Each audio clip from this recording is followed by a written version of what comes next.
네, 여러분 안녕하십니까? 가장 빠른 종합뉴스 뉴스큐 시작합니다. 네, 날씨 앞에 이례적이란 말을 쓰는 게 더 이상 이례적이지 않습니다만은 제주에 이례적으로 봄 호우가 내리고 또 어린이날은 태풍급 비바람이 강타할 예정입니다.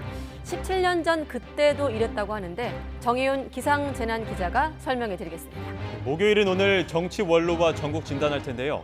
국민의힘은 태영호 의원에 대한 당내 여론이 중징계가 필요하다는 쪽으로 기류가 변하고 있고 돈봉투 의혹 이후 두 의원 탈당으로 한숨 돌린 듯한 민주당은 본격적인 쇄신 작업에 착수하면서 갑론을박이 벌어지고 있습니다. 먼저 국회 연결하고 전국 대담으로 이어갑니다. 네, 각 당 내부는 이렇게 저마다 어수선하지만 7일 일본 기시다 총리 방한을 앞두고 정치권에선 정부의 외교 정책을 둘러싼 신경전도 치열합니다. 취재 기자부터 불러보겠습니다. 김경수 기자. 네, 국회입니다. 네, 한일 정상회담 앞두고 여야가 외교 공방을 벌이고 있다고요. 네, 민주당은 오늘 외교안보 통일자문회의 첫 회의를 열고 정부의 외교 정책에 대해 날을 세웠습니다. 이재명 대표는 정부가 뻔한 정답을 놔두고 일부러 오답을 선택하는 것 같다며 대일 외교와 대미 외교를 싸잡아 비판했습니다. 이 대표의 발언 들어보시죠. 일본에게는 무한하게 퍼주고 미국에는 알아서 접어주는 소위 말하는 참 이런 표현 하기 싫은데 호갱 외교를 자처했습니다. 네, 민주당은 또 일본 정부가 야당 의원들의 독도 방문에 반발하며 항의했다며 이번 한일 정상회담에서 윤 대통령이 독도 문제를 명확하게 짚고 가야 한다고 촉구하기도 했습니다. 반면 국민의힘은 민주당이 일본이라는 말만 하면 말꼬투리를 잡고 국내 정치에 이용하기 위해서 왜곡한다고 비판했습니다. 이철규 국민의힘 사무총장의 발언 들어보겠습니다. 윤석열 정부가 독도와 관련해서 어떤 양보를 하고 어떤 우리 후퇴를 했나요? 왜 가만있는데 계속해서 이렇게 뒤집어 씌워서 브레임을 씌우려고 하죠? 여야는 내일 어린이날을 앞두고 개방된 용산 어린이 정원을 두고도 온도 차이를 드러냈습니다. 국민의힘 김기현 대표는 어린이 정원 개방 행사에 다녀왔다며 어린이들이 풀밭에서 잘 자랄 수 있게 만들어야겠다는 생각을 했다고 말했지만 민주당 김민석 정책위의장은 어린이 정원의 토양 안전성 문제가 확실히 해결되지 않았다고 주장하며 놀랍고 황당하다는 반응을 보였습니다. 네, 여야 모두 당 내부는 복잡해 보이는데 서로를 향해 비판도 쏟아내고 있죠? 네, 국민의힘은 태영호 최고위원의 공천 녹취록 등 파문이 이어지는 가운데 오늘 오전 당 최고위원회의도 취소됐습니다. 당 지도부의 외부 일정 때문에 취소됐다는 게 겉으로 드러난 이유지만 태 최고위원을 둘러싼 어수선한 당내 분위기도 영향을 미친 게 아니냐는 해석이 나옵니다. 민주당은 태 최고위원의 녹취록 파문의 핵심은 대통령실이 여당 공천에 개입하려는 의지를 드러낸 것이라며 당 윤리위 징계가 아니라 수사를 받아야 할 대상이라고 공세를 펴고 있습니다. 또 운영위원회를 소집해서 의혹을 국회 차원에서 들여다봐야 한다고 주장하고 있는데요. 반면 국민의힘은 어제 민주당이 의원총회를 열고 쇄신 방안을 논의한 2021년 전당대회 돈봉투 의혹을 거론하며 맞불을 놓고 있습니다. 유상범 국민의힘 수석대변인은 어제 민주당 윤관석, 이성만 의원의 탈당은 복당을 염두에 둔 임시 탈당이자 꼬리 자르기라고 비판했습니다. 지금까지 국회에서 전해드렸습니다. 네, 한미 정상회담이 끝난 데 이어서 한일 정상회담으로 외교 일정이 이어지면서 여야 공방도 아주 치열한데요. 윤석열 대통령이 7일 용산 집무실에서 기시다 후미오 일본 총리와 안보 등을 주제로 한일 정상회담을 열고 공동 기자회견까지 진행합니다. 네, 윤 대통령 부부와 기시다 총리 부부는 만찬도 함께 진행할 예정인데 대통령실은 셔틀 외교가 본격적으로 가동된다고 의미를 부여했습니다. 대통령실 브리핑 내용 직접 들어보시죠. 윤석열 대통령은 오는 7일 대통령실에서 기시다 후미오 일본 총리와 회담을 갖고 안보와 첨단 산업 및 과학기술, 청년 및 문화협력 등 양국 간 주요 관심사에 대해 협의할 예정입니다. 양국 간 셔틀 외교가 본격 가동되는 의미가 있습니다. 기시다 총리는 앞서 한일 관계 개선을 주도한 윤 대통령님의 용기 있는 결단을 높이 평가하며 이에 조금이나마 보답하는 마음으로 이번 답방을 결심하게 되었다고 아키바 다케오 국가안전보장국장을 통해 전해왔습니다.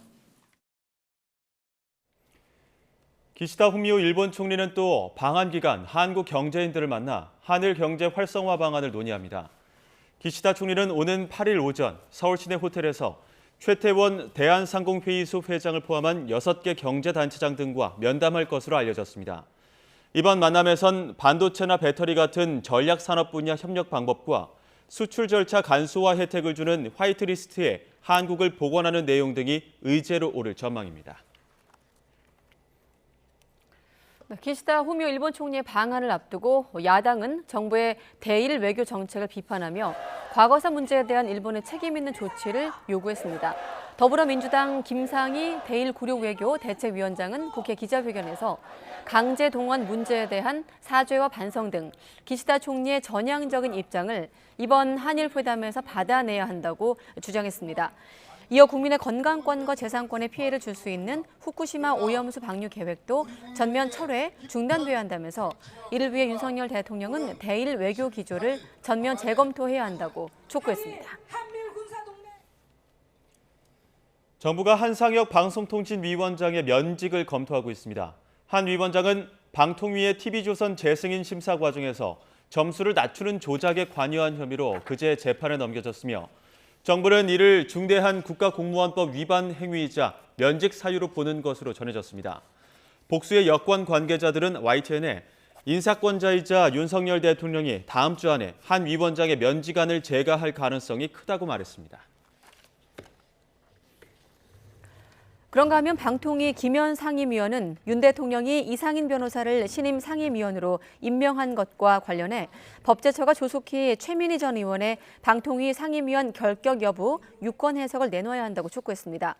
김현 위원은 더불어민주당이 지난 3월 30일 교섭단체 추천 목록으로 선출한 최민희 내정자에 대해 45일이 지났음에도 대통령이 임명하지 않고 있다면서 법제처가 더는 시간을 끌지 말아야 한다면서 이같이 밝혔습니다.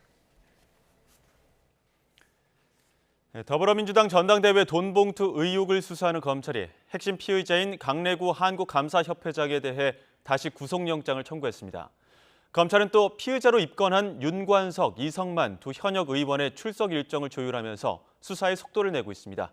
취재기자 연결해 자세한 내용 알아보겠습니다. 송재인 기자. 네, 서울중앙지방검찰청입니다. 네, 강 회장 구속영장이 기각된 지 13일 만인데 검찰이 다시 신병 확보에 나선 거죠? 네, 검찰은 관련 사안이 중대한 건 물론이고 특히 강 회장과 공범들 사이 조직적으로 증거인멸이 이뤄진 정황을 추가로 확인했다고 재청구 배경을 밝혔습니다. 앞서 지난달 21일 법원이 제출된 자료만으로는 강 회장이 직접 증거인멸을 시도했다거나 다른 관련자를 회유했다고 단정하기 어렵다며 구속영장을 기각한 이후 보강수사를 통해 구속 필요성을 보완했다는 설명입니다. 다만 검찰이 강 회장에게 적용한 혐의는 첫 구속영장을 청구했을 때와 같습니다. 재작년 민주당 당대표 경선을 앞두고 송영길 전 대표 당선을 위해 국회의원과 선거 캠프 인사들에게 9,400만 원어치 돈봉투를 만들어서 뿌린 혐의 등입니다. 정치자금법 위반 혐의는 이번에도 제외된 데 대해서 검찰은 강 회장이 자금을 조성한 출처를 확인하는 등 관련 수사를 진행하고 있다고 설명했습니다. 이를 위해 검찰은 오늘 강 회장에게 뒷돈을 댄 스폰서 사업가로 지목된 김모 씨를 압수물에 대한 디지털 포렌식 참관을 위해 처음 검찰청으로 불렀습니다. 네, 현역 의원들에 대해서도 출석 일정을 조율하고 있다고요? 네, 맞습니다. 서울중앙지검 관계자는 돈봉투 의혹과 관련해 피의자로 입건한 현역 의원들의 검찰 출석 일정을 조율하고 있다고 밝혔습니다. 윤관석, 이성만 두 의원인데요. 검찰은 먼저 윤 의원이 재작년 전당대회를 앞두고 강래구 회장에게 국회의원들에게 돈을 뿌릴 필요가 있다는 취지로 지시하고 이후 마련된 돈봉투를 실제 의원들에게 뿌렸다고 의심하고 있습니다. 또 이성만 의원은 강 회장이 선거운동 관계자 등에게 줄 돈을 마련해서 뿌리는 과정에 공모했다고 보고 있습니다. 두 의원은 이번 의혹의 공여자에 포함되는데 검찰은 공여자를 넘어서 돈봉투를 받은 수수자도 일부 특정해서 수사하고 있다고 밝혔습니다. 실제 어제 당시 캠프 전남 지역 본부장에 이어 오늘은 경기 지역 본부장을 수수자 가운데 일부로 특정해서 참고인 신분으로 조사하고 있는데요. 윤 의원과 이 의원을 조사한 이후엔 돈봉투를 받은 현직 의원들로 수사가 확대될 것으로 보입니다. 지금까지 서울중앙지방검찰청에서 YTN 송대인입니다. 민주당 이재명 대표의 최측근인 김용 전 민주연구원 부원장이 불법 대선 자금 혐의로 구속된 지 5개월 만에 석방됩니다. 서울중앙지방법원은 오늘 정치자금법 위반 등 혐의로 구속 기소된 김 전 부원장의 보석 청구를 받아들였습니다. 거주지 제한과 보증금 5천만 원을 조건으로 걸었고 증거를 인멸하지 않겠다는 서약서 제출과 사건 관계인과 일체 연락과 접촉도 금지했습니다. 대장동 개발 이익을 배당받은 천화동인 6호의 실소유주로 지목된 조우영 씨의 구속 여부가 이르면 오늘 밤 늦게 결정됩니다. 서울중앙지방법원은 오늘 오전 배임과 이해충돌방지법 위반 혐의 등을 받는 조 씨의 구속 전 피의자 신문을 열었습니다. 조 씨는 지난 2019년 3월부터 재작년 3월까지 천화동인 6호 명의자인 조모 변호사와 공모해 대장동 개발 사업 배당금 283억 원을 차명으로 숨긴 혐의를 받습니다. 검찰이 주가 폭락 사태 배후로 의심받는 투자자문업체 대표 라더견 씨 관련 사무실을 압수수색했습니다.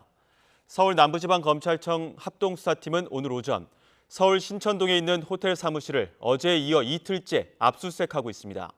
이 사무실은 라더견 씨가 측근들과 투자 관련 논의를 한 곳으로 알려졌습니다. 검찰은 어제 라 대표의 지인인 손모 씨 자택도 함께 압수수색한 것으로 파악됐습니다.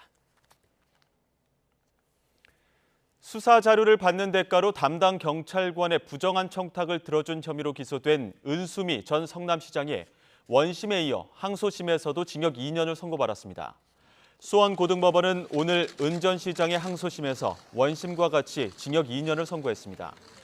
은 전 시장은 지난 2018년 10월 자신의 정치자금법 위반 혐의를 수사하던 성남중원경찰서 소속 경찰관에게 수사 기밀을 받는 대가로 부정한 청탁을 들어준 혐의로 기소돼 1심에서 징역 2년을 선고받고 법정 구속됐습니다. 네, 미국의 중앙은행인 연준이 10번째 금리 인상을 단행하며 16년 만에 최고 금리를 찍었습니다. 우리나라와 금리 격차도 사상 최대로 벌어지면서 자본 유출과 환율 상승 압박은 더해질 것으로 보이는데 연준 의장 연내 금리 인하 질문에 가능성이 없다고 선을 긋기도 했습니다. 먼저 워싱턴 권준기 특파원의 보도입니다. 연방준비제도는 예상대로 0.25%포인트 금리 인상을 단행했습니다. 지난해 3월부터 10번 연속 금리를 올리면서 기준금리 상단이 5.25%가 됐습니다. 지난 2007년 이후 16년 만에 최고 금리입니다.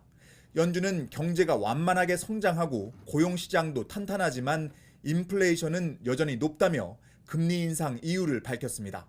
제롬 파월 연준 의장은 추가 금리 인상 여부에 대한 최종 판단은 내리지 않았다면서도 이번이 마지막 인상이 될 수 있다는 점을 시사했습니다. We're getting close or maybe even there, but that again, that's going to be an ongoing assessment, and we're going to be looking at those factors that we listed in to determine whether there's more to do. 추가 금리 인상 가능성에는 모호성을 남겨놓은 반면 연내 금리 인하에 대한 입장은 단호했습니다. 올해 안에 금리를 내릴 가능성을 묻는 말에 반복해서 철벽을 친 겁니다. Have a view that inflation is going to come down, not so quickly, but it'll take some time. And in that world, if that forecast is broadly right, it would not be appropriate to cut rates, and we won't cut rates. 파월 의장은 물가를 잡는 과정에서 완만한 경기 침체가 올 거라는 예상이 많지만 자신은 생각을 달리한다고 말했습니다. 실업률이 떨어지지 않으면서 구인 일자리가 줄어드는 흔치 않은 일이 벌어지고 있다며 여전히 연착륙이 가능할 것으로 내다봤습니다. 연준의 10번째 금리 인상으로 한미 금리 격차는 사상 최대인 1.75%포인트로 벌어졌습니다. 초유의 금리 격차로 국내 자본 유출과 환율 상승 압박은 더욱 거세질 것으로 보여 2번 연속 금리를 동결했던 한국은행의 고민은 더 깊어질 것으로 보입니다. 워싱턴에서 YTN 권윤기입니다. 네, 바로 이 파월 의장의 금리 인하 선긋기에 뉴욕 증시와 국제유가는 동반 하락했습니다.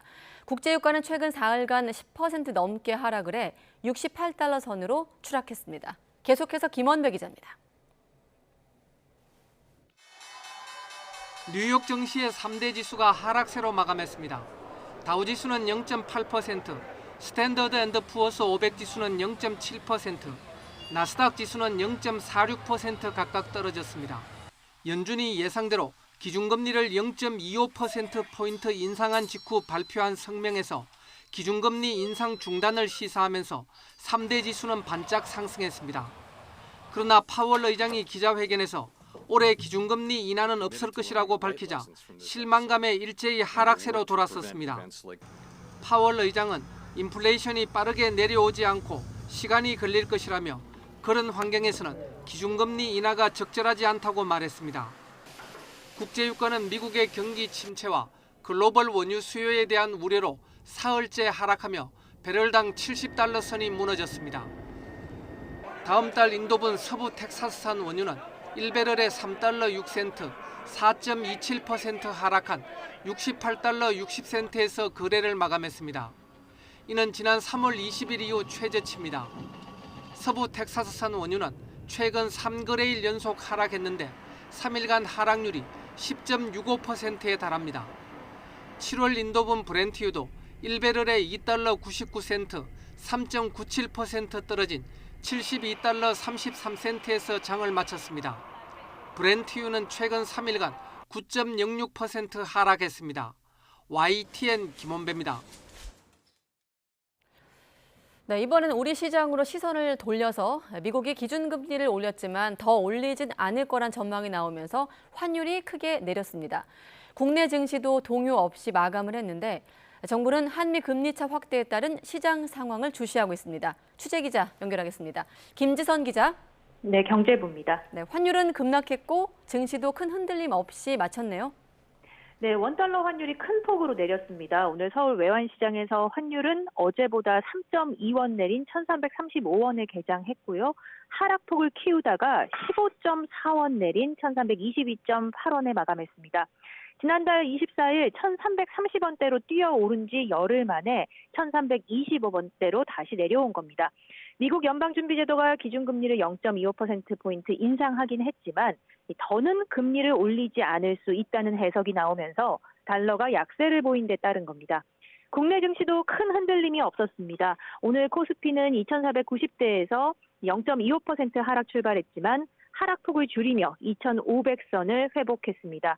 코스닥 지수도 어제보다 하락 출발했지만 반등에 성공해서 0.22% 오른 845.06에 장을 마쳤습니다. 정부는 미 연준이 조건부 금리 인상 중단을 시사한 만큼 우리 금융시장에는 긍정적인 요인으로 작용할 거라고 평가했습니다. 네, 예상은 했지만 이번 인상으로 한미 금리 역전 폭이 1.75%포인트까지 벌어졌습니다. 그럼 다음번 우리 금융통화위원회 전망은 어떻게 파악되고 있습니까? 네, 이번 인상으로 한미 금리 차가 이제껏 경험하지 못한 1.75% 수준으로 벌어지면서 이번 달 25일 열리는 한국은행 금융통화위원회의 금리 결정에도 관심이 쏠립니다. 이 미국과의 금리 차가 벌어지면 외국인 투자 자금이 더 높은 수익을 찾아 빠져나갈 수 있기 때문인데요. 현재까지는 수출과 내수 동반 부진 속에 물가가 안정되는 흐름을 보이면서 한은이 이번에도 금리를 동결할 가능성이 크다는 전망이 우세합니다. 다만 금리차 확대에 따른 환율 급등이나 또 자본 유출의 정황이 감지될 경우 추가 금리 인상을 검토할 가능성도 배제할 수는 없습니다. 정부는 오늘 아침 추경호 경제부총리 주재로 비상거시경제 금융회의를 열었습니다. 한미 금리차 확대에 따라 금융외환시장의 불확실성이 커질 가능성을 경계할 필요가 있다며 필요할 경우 시장 안정 조치를 신속하게 시행하겠다고 밝혔습니다. 지금까지 경제부에서 YTN 김지선입니다. 리오프닝, 코로나19 사태로 위축됐던 경제 활동이 재개되는 현상을 말하는데요. 올해 초 중국이 봉쇄를 풀고 경제 재개, 이른바 리오프닝을 하면서 우리 경제에도 긍정적인 영향이 있지 않을까 기대감이 컸습니다. 실제 중국이 빗장을 푼 이후 1분기 우리 경제는 어떤 영향을 미쳤을까요? 일단 패션업계와 뷰티업계의 표정은 확연히 달랐습니다. 먼저 뷰티 업계는 부진한 성적표를 받아들었는데요. 중국을 주요 시장으로 하는 아모레퍼시픽 그룹은 매출과 영업이익에서 작년 동기 대비 각각 20.1%, 52.3% 감소했습니다. 다른 국가와 실적을 비교해보면 성적 차이가 더욱 확연해지는데요. 아모레퍼시픽 그룹은 북미 매출에서 80% 성장을 보였지만 중국 등 아시아 실적은 매출과 영업이익 각각 16.8%, 36.9% 줄면서 중국 리오프닝에 따른 수혜는 없었던 것으로 보입니다.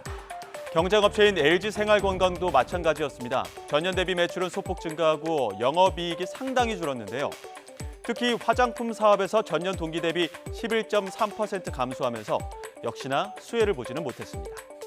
반면 국내 패션 업체들의 중국 실적은 상당히 좋았습니다. 패션 기업 F&F는 전년 동기 대비 매출부터 순이익까지 모두 증가했는데 특히 F&F의 브랜드 MLB는 지난해 중국에서만 매출 1조 원을 돌파했습니다.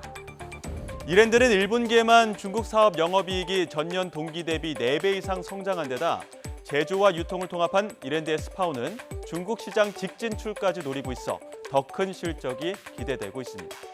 그렇다면 2분기 전망은 어떨까요? 뷰티 업계에서는 당장 항중 관계가 경색된 이상 리오프닝 효과를 기대하기 어려울 것이란 비관론이 우세합니다. 오히려 제2의 한한령이 오진 않을까 우려하고 있는데요. 하지만 패션 업계는 낙관적인 분위기입니다. 패션 기업은 한국 기업이라는 이미지보다는 글로벌 기업으로 바라보는 측면이 있기 때문에 정치 외교적 이슈에서 조금 더 자유로울 수 있다는 거죠.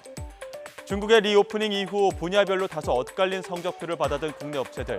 대한상공회의소는 지난달 중국 리오프닝 효과의 분석과 대응 보고서를 발표하면서 이렇게 방향을 제시했습니다. 중국 경제 재개에 대한 긍정 효과를 누리기 위해서는 소비가 회복되는 제품별로 시차에 따라 수출 전략을 짜고 번역별 마케팅 전략과 문화 실버 등의 서비스 시장 진출 등을 노려야 한다고 조언합니다. 다시 중국이 문을 열었지만 정치, 외교 등 여러 이해관계가 얽혀 있어 산업 전반에서 빠르게 효과를 보기에는 어려움이 있는데요. 중국 시장에 대한 전략적 접근과 함께 다른 시장을 개척하려는 노력도 필요해 보입니다. 네, 가정의 달 연휴, 햄버거나 피자, 또 치킨 수요가 늘어날 때인데요. 부담 없이 혹은 가볍게 햄버거를 한 끼 때우자는 말을 꺼내기 민망해졌습니다. 치킨 한 마리 값에 육박하는 프랜차이즈 햄버거까지 등장했습니다. 이승은 기자가 취재했습니다. 한 햄버거 프랜차이즈 업체가 지난달 내놓은 기간 한정판 햄버거입니다. 쇠고기 패티 넉 장이 들어갔다는데 가격을 깜짝 놀라게 책정했습니다. 매장 기준 햄버거 하나에 16,500원, 세트에 18,500원입니다. 배달료까지 붙으면 치킨 한 마리 값입니다. 패티를 더 넣었다는 다른 프랜차이즈 업체 햄버거 가격도 부담스럽긴 마찬가지입니다. 지난달 햄버거 물가 상승률은 17.1%를 기록했습니다. 전체 소비자 물가 상승률의 4.6배로 2004년 이후 19년 만에 가장 높은 상승률입니다. 피자 물가도 12.2% 상승해 2008년 글로벌 금융위기 이후 15년 만에 가장 높았습니다. 치킨도 6.8% 올라 8달 만에 반등했습니다. 주요 외식 프랜차이즈 업체들이 인건비와 재료비 상승 여파 속에 지난해 이후 수차례 가격을 올린 결과입니다. 외식비는 뒤늦게 오르는 특징 때문에 지난달 소비자 물가 상승률이 1년 2개월 만에 3%대로 내려왔지만 햄버거와 피자, 치킨 값은 고공행진 중입니다. 외식 물가와 같이 국민들이 체감하는 물가가 높아지게 되면 실질 구매력을 감소시켜서 현재 개선되고 있는 소비를 이후 다시 부진하게 만들 가능성도 있다고 생각됩니다. 정부가 업계를 설득하고 있지만 러시아 우크라이나 전쟁 이전과 비교하면 여전히 식재료 값이 높은 데다 에너지 값, 임금 상승과 맞물려 가격 인상 러시는 이어질 것으로 보입니다. YTN 이승은입니다. 네, 120년 만에 시민의 품으로 주한 미군에게서 반환받은 서울 용산공원 부지 일부가 용산 어린이 정원으로 탈바꿈했습니다. 대통령실 앞에 조성된 정원은 오늘부터 일반인에게 개방됐는데요. 현장에 취재기자 나가 있습니다. 권준수 기자. 네, 용산 어린이 정원에 나와 있습니다. 네, 어떻습니까? 입장이 오후 2시 시작됐다고 들었는데 이용객이 좀 늘었습니까? 네, 정원이 새로 열린 지 2시간쯤이 지나자 조금씩 이용객이 늘고 있습니다. 약 30만 제곱미터 규모인 어린이 정원에 들어오면 먼저 붉은 지붕으로 덮인 주택을 볼 수 있는데요. 과거 미군 장교 숙소로 쓰였던 곳인데 앞으로는 다양한 전시와 휴식 공간으로 탈바꿈할 예정입니다. 이 부지는 지난 1904년 일본군이 처음 주둔을 시작했고 광복 이후에는 미군 기지로 활용됐습니다. 그러다 미군에서 돌려받은 부지 일부가 이번에 용산 어린이 정원이라는 이름으로 시민에게 공개되는 겁니다. 정원 한가운데 펼쳐진 잔디마당은 미군 야구장 4곳을 정비한 곳으로 어린이 야구장과 축구장도 새로이 조성됐습니다. 이 밖에 공원 곳곳에 도서관과 카페 같은 휴게 공간도 마련해뒀습니다.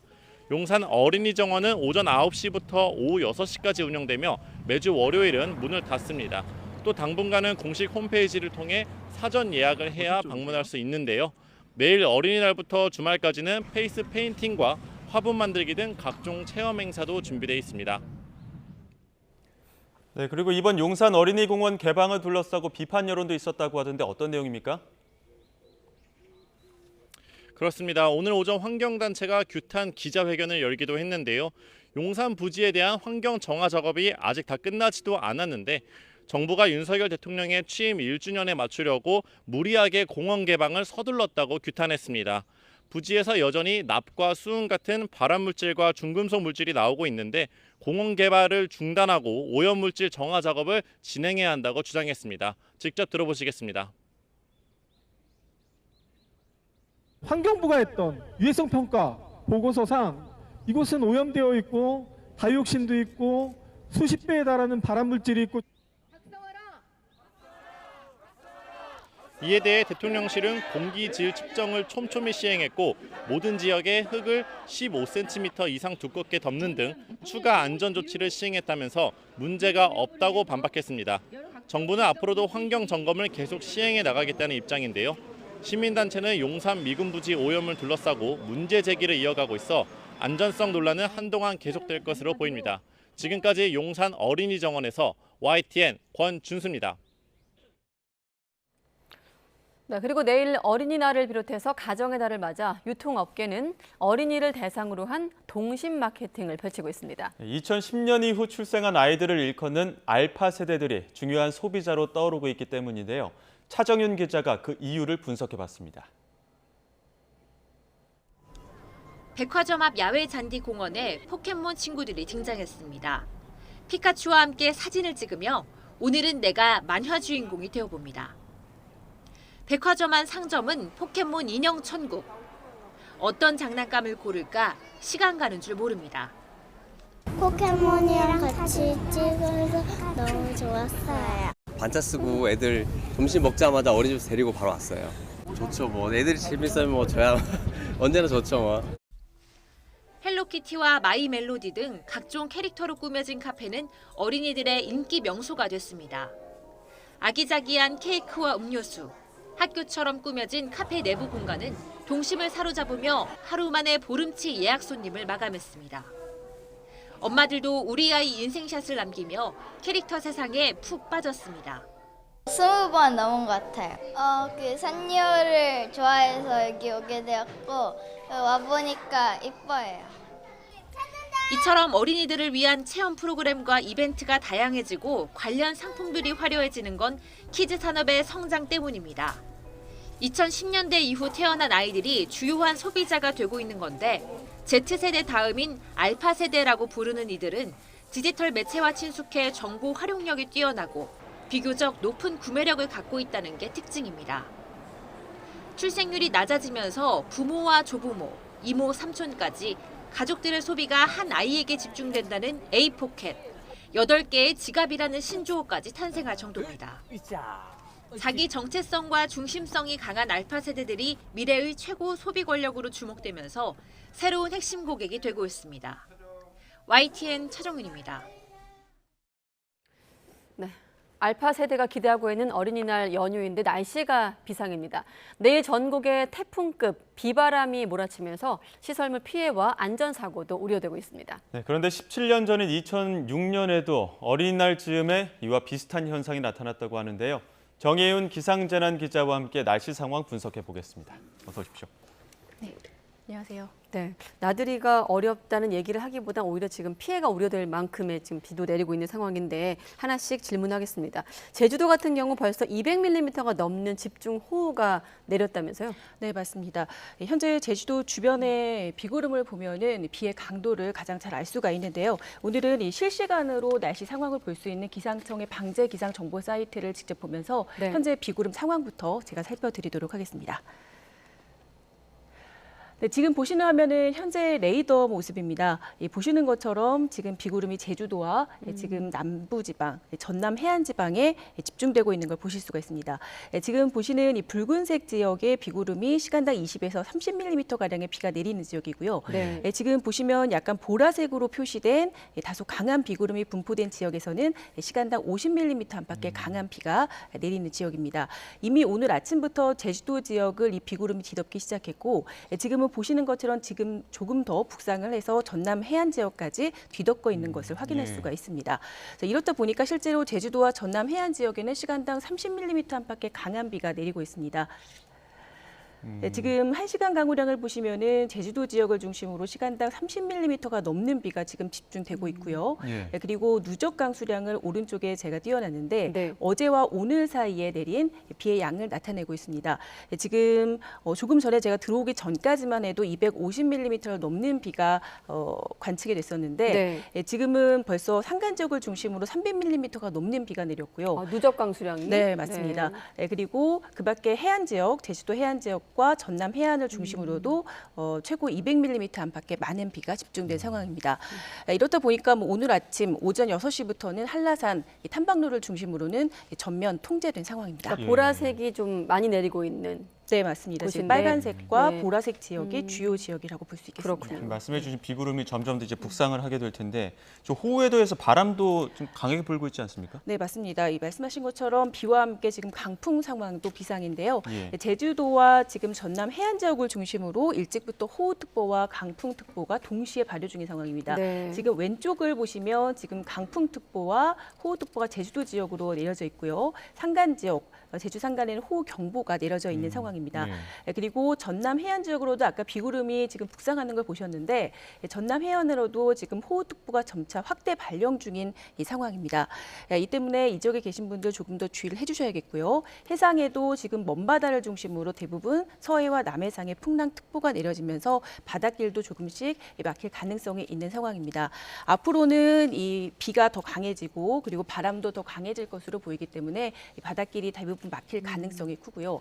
내일까지 해안 지역으로는 초속 20m 그리고 이 산간 지역을 중심으로는 초속 25m 이상의 소형 태풍급 돌풍이 예상되기 때문에 이 또한 좀 주의가 필요할 것 같습니다. 네, 어제 그제 이렇게 어린이날 관련 기상 예보가 나가고 벌써부터 실내로 이제 돌리시는 분들, 계획 바꾸시는 분들 계실 텐데 어떻습니까? 여전히 야외 활동은 좀 어렵다고 보면 되겠네요. 지금 상황이면. 네, 맞습니다. 이 정도면은 야외 활동은 조금 자제해 주시는 게 좋을 것 같습니다. 네. 더군다나 내일 어린이날인데 비가 강해지는 시점이 이 어린이날이 될 가능성이 무척 큰 상황입니다. 네. 우선 이 지역별로 좀 비가 많이 집중되는 지역 그리고 언제 비가 많이 내릴지를 좀 준비를 했는데요.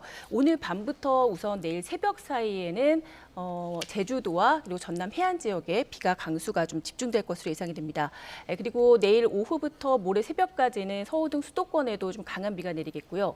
이 중부와 일부 호남 지역까지도 강수가 집중되겠습니다. 비의 양도 보시는 것처럼 제주도에는 400mm 이상으로 많겠고 예. 남해안에는 최고 150mm, 또 수도권과 영서 지역에도 120mm가 넘는 많은 비가 예상됩니다. 야외 활동이 좀 불가능한 수준이기 때문에 어린이날 나들이 계획을 하신다면 되도록이면 실내 활동이 가능한 것으로 계획을 하시는 게 좋겠습니다. 예, 지금 뭐 야외 나들이는 둘째치고 태풍급 비바람이기 때문에 주의해야 할 사항도 많을 것 같습니다. 네, 우선 이 봄비가 아니라 여름비처럼 비가 내릴 것으로 보이기 때문에 네. 시설물 피해가 가장 좀 우려가 됩니다. 예. 예. 시간당 아까 보셨지만 지금 벌써부터 시간당 30mm 안팎의 강한 비가 내리는 곳이 있어서 네. 순식간에 장대비가 쏟아지게 되면은 축대 붕괴나 아니면 이 산의 사면이 붕괴되는 이 경우가 많거든요. 예. 그리고 이 계곡이나 하천의 경우는 물이 갑자기 불어나면서 이 고립이 되거나 인명사고 위험도 커집니다. 또 뱃길과 하늘길이 또 막힐 가능성이 있기 때문에 이 빗길 교통사고도 또 주의를 하셔야 되고요. 그 봄비가 아닌 여름비처럼 내린다는 점 생각을 해주셔야 되겠습니다. 아무튼 동심 파괴 태풍급 비바람. 아까 여름비라고 계속 표현을 하셨거든요. 네. 지금 5월 초반인데 왜 이렇게 태풍급 비바람이 부는 겁니까? 원인도 궁금하네요. 네, 일단 좀 다소 높게 오른 기온, 그러니까 봄 같지 않은 그런 고온이 이런 호우를 좀 불러왔다라고 좀 예. 여기시면 좀 이해가 빠르실 것 그렇군요. 같습니다. 그래픽을 좀 준비를 했는데요. 이 따뜻한 이 남서 기류가 계속해서 최근에 우리나라 쪽으로 유입이 됐습니다. 이 남서 쪽에서 이 기류가 유입이 되면서 네. 어제와 오늘 사이에 서울 낮 기온이 지금 26도 안팎까지 좀 다소 높게 올랐습니다. 예, 이 정도면은 5월 초가 아니라 5월 말에서 6월 초에 해당하는 좀 초여름 날씨 수준이다라고 볼 수가 있습니다. 네. 여기에 이 저기압이 지금 서쪽에서 이 내륙 쪽으로 다가오기 때문에 북쪽에서는 이 보시는 것처럼 지금 선선한 공기가 내려오고 있고요. 그리고 남쪽에서는 따뜻하고 습한 공기가 내륙으로 유입이 되기 때문에 이 두 공기 사이에서 비구름이 더 강하게 발달하게 되는 겁니다. 내일은 이 저기압의 중심이 중부 내륙을 좀 통과할 것으로 보이기 때문에 이 비구름이 더 발달해서 마치 이 소형 태풍이 내륙에 상륙한 것처럼 강한 비바람이 나타날 것으로 예상됩니다. 네, 어린이날에 이런 적이 있었나 싶은데 어린이날 즈음에 이런 그 사례가 있었다면서요? 네, 바로 17년 전이었습니다. 2006년도였는데요. 예. 그때도 시기가 5월 6일이었습니다. 이 시기도 아주 좀 지금과 비슷한데 이때도 다량의 수증기가 좀 유입된 제주도 산간 지역, 오늘 내일과 아주 상황이 비슷합니다. 제주 산간에 200에서 500mm 가량의 비가 내렸고요. 이 남해안으로도 최고 150mm의 폭우가 쏟아졌습니다. 또 수도권과 영서 지역에도 120mm가 넘는 이 강우량이 기록이 됐습니다. 또 해안에는 지금처럼 순간 풍속이 초속 20m를 넘었고요. 이 때문에 많은 피해가 발생했습니다. 마치 쌍둥이 같은 날씨가 된 셈이죠. 네, 그렇군요. 자, 이번 연휴 동안 궂은 날씨 언제까지 계속될 것으로 예보가 나오고 있습니까? 네, 일단 내일 좀 절정에 달할 것으로 보입니다. 저기압이 내일 통과를 하긴 하지만 토요일이 모레 오전까지는 곳곳에 좀 비가 계속되는 궂은 날씨가 이어질 것으로 예상이 됩니다. 그리고 일요일에는 전국이 차차 맑은 날씨를 되찾겠습니다. 다만 이 제주도에는 또 다른 좀 새로운 저기압이 좀 다가올 것으로 보여서 네. 다시 비가 내리는 곳이 있겠습니다. 알겠습니다. 날씨 좀 대비를 꼼꼼하게 해야 되겠습니다. 네, 정혜윤 기자와 함께했습니다. 수고했습니다.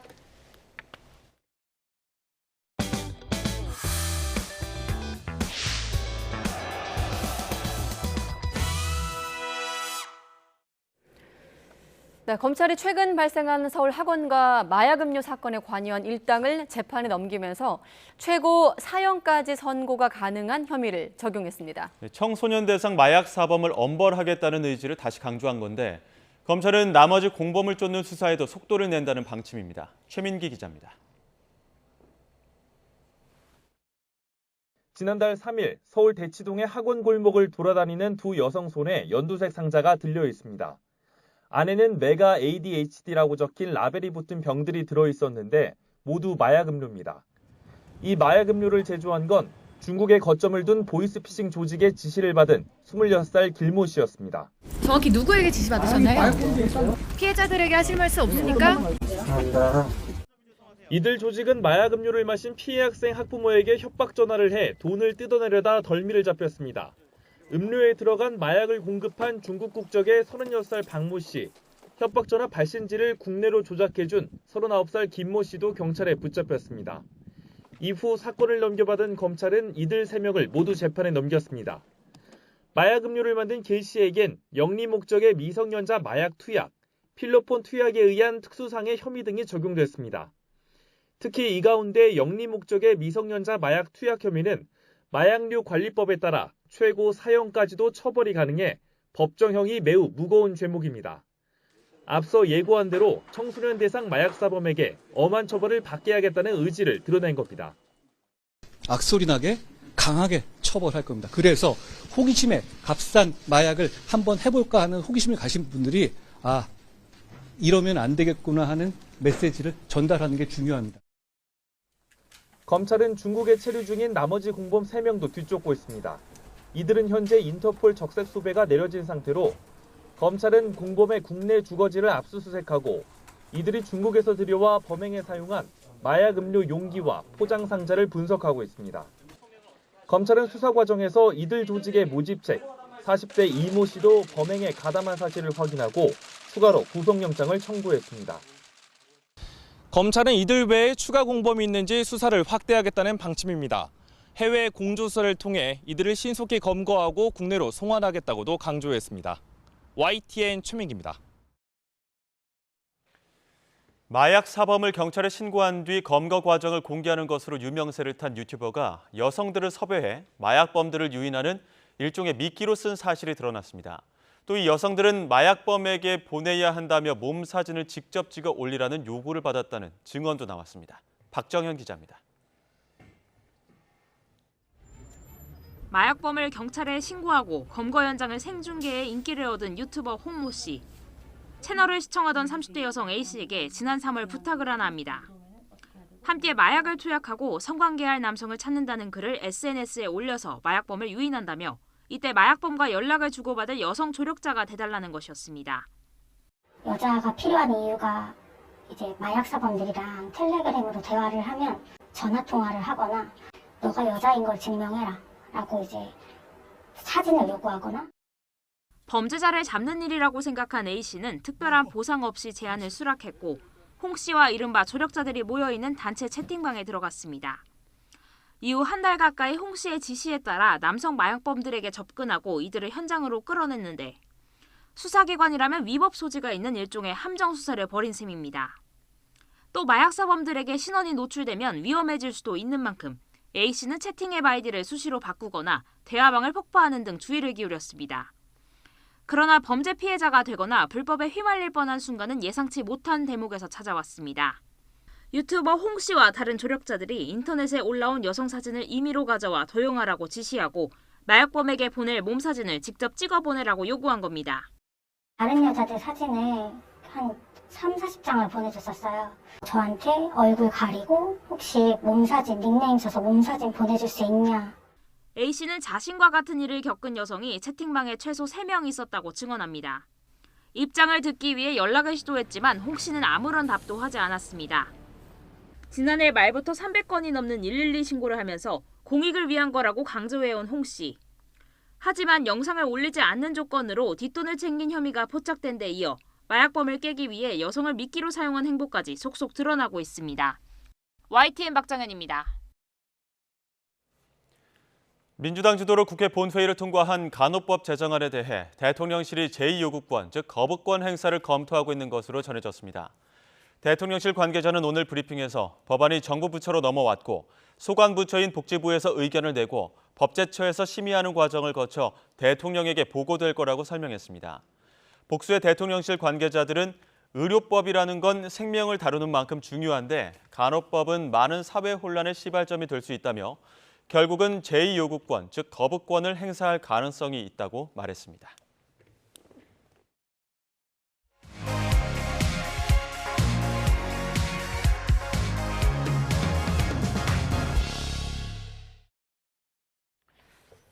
네, 윤석열 대통령이 이달 한일 또 한미일 연쇄 정상회담을 통해서 한미일 3국 협력 강화에 본격적으로 나섭니다. 하지만 외교 성과를 놓고 정치권 공방, 앞서 확인했듯이 여전한 상황입니다. 뿐만 아니라 여야 모두 녹취록에서 불거진 의혹 때문에 연일 소란스러운데요. 정치큐 오늘은 이재호 국민의힘 상임고문, 또 이상민 민주당 의원 두 분과 함께하겠습니다. 안녕하십니까? 네, 안녕하세요. 예, 안녕하세요. 저희가 2주 만에 뵙는데 거의 매일 기사에 나오셔서 매일 방송한 것 같습니다. 오늘 준비한 질문이 많기 때문에 하나씩 서둘러서 질문 드리겠습니다. 먼저 방미 성과부터 짚을 텐데 저희도 뭐 다각적으로 외교 전문가 또 여야 정치인들로부터 워싱턴 선언에 대해서 평가를 들었습니다만 저는 두 분의 평가도 궁금하거든요. 어떻게 평가하십니까? 뭐 이번에 방미 성과는 그 핵 억제에 대해서 확실하게 그 문서로 받은 거는 그건 뭐 좀 성과라고 볼 수가 있죠. 그러나 반면에 이 우리나라가 처해져 있는 지정학적 위치로 봐서는 핵 부분에 관해서는 결국은 핵 안보는 우리가 해야 되는 거지. 우리가 미국에 너무 기대서도 안 되잖아요. 네. 미국에 너무 기댔다가 또 안 되는 수도 있으니까. 그런데 그렇게 하려면 좀 애매하게나마 핵을 자체적으로 개발할 수 있는 여지도 좀 남겨놔야 되는데 그 여지를 완전히 이번에 NPT 탈퇴도 막아버리고 핵 그 자체 개발의 여지도 막아버리고 그 점은 조금 좀 우리로서는 좀 약간 아쉽다. 좀 아쉬운 점이다. 네. 요즘 언론에서 많이 등장하는 핵 주권과 관련된 개념 말씀하신 것 같고. 그리고 네. 우리가 체코나 폴란드에 원전을 지금 수출하게 돼 있는데 네. 폴란드는 거의 다 돼 있는데 거의 이제 합의하면 되는데 미국이 지적 재산권 운운하면서 그걸 막아버렸죠. 네. 그런 점은 상당히 아쉬운 점이고 또 그 녹색 성장 부분은 이번에 미국과 MOU 맺은 게 한 50건 되는데 그저 녹색 성장에 관한 부분은 13건이나 되거든요. 네. 그건 상당히 이번에 잘한 것이에요. 녹색 성장은 우리나라가 거의 종주국에 가까우니까 그 점은 상당히 이번에 의미가 있는 점이고 네. 전반적으로 봐서 외형은 아주 화려하고 그럴듯하게 포장을 했는데 하나하나 들어가 보면 좀 아쉬운 점도 있죠. 네, 마침 아까 자막에서 대통령이 최강국 70년 동맹에 대해서 고맙다고 말해야 된다는 말로 성과를 자평하기도 했는데 의원님은 어떻게 평가하십니까? 예, 고맙고 섭섭하고 하는 거는 개인 사이도 얘기할 수 있고 네. 그러나 이제 국가는 매우 국민들의 그 생존 번영권이 직결되는 문제이기 때문에 상당히 정밀하게 계산을 해야 되겠죠. 네. 이번에 좀 따져보면 안보적 측면에서 보면 그 북핵 악화가 됨에 따라서 그 한미 간의 그 군사 동맹을 강화하고 특히 핵 강화 조치를 문서화했다라는 점에 말씀하신 대로 진일보한 측면이 있다고 생각됩니다. 네. 그러나 그걸 문서화했다고 해서 종전과 다를 바가 뭐가 있느냐? 그리고 실효성은 또 뭐냐?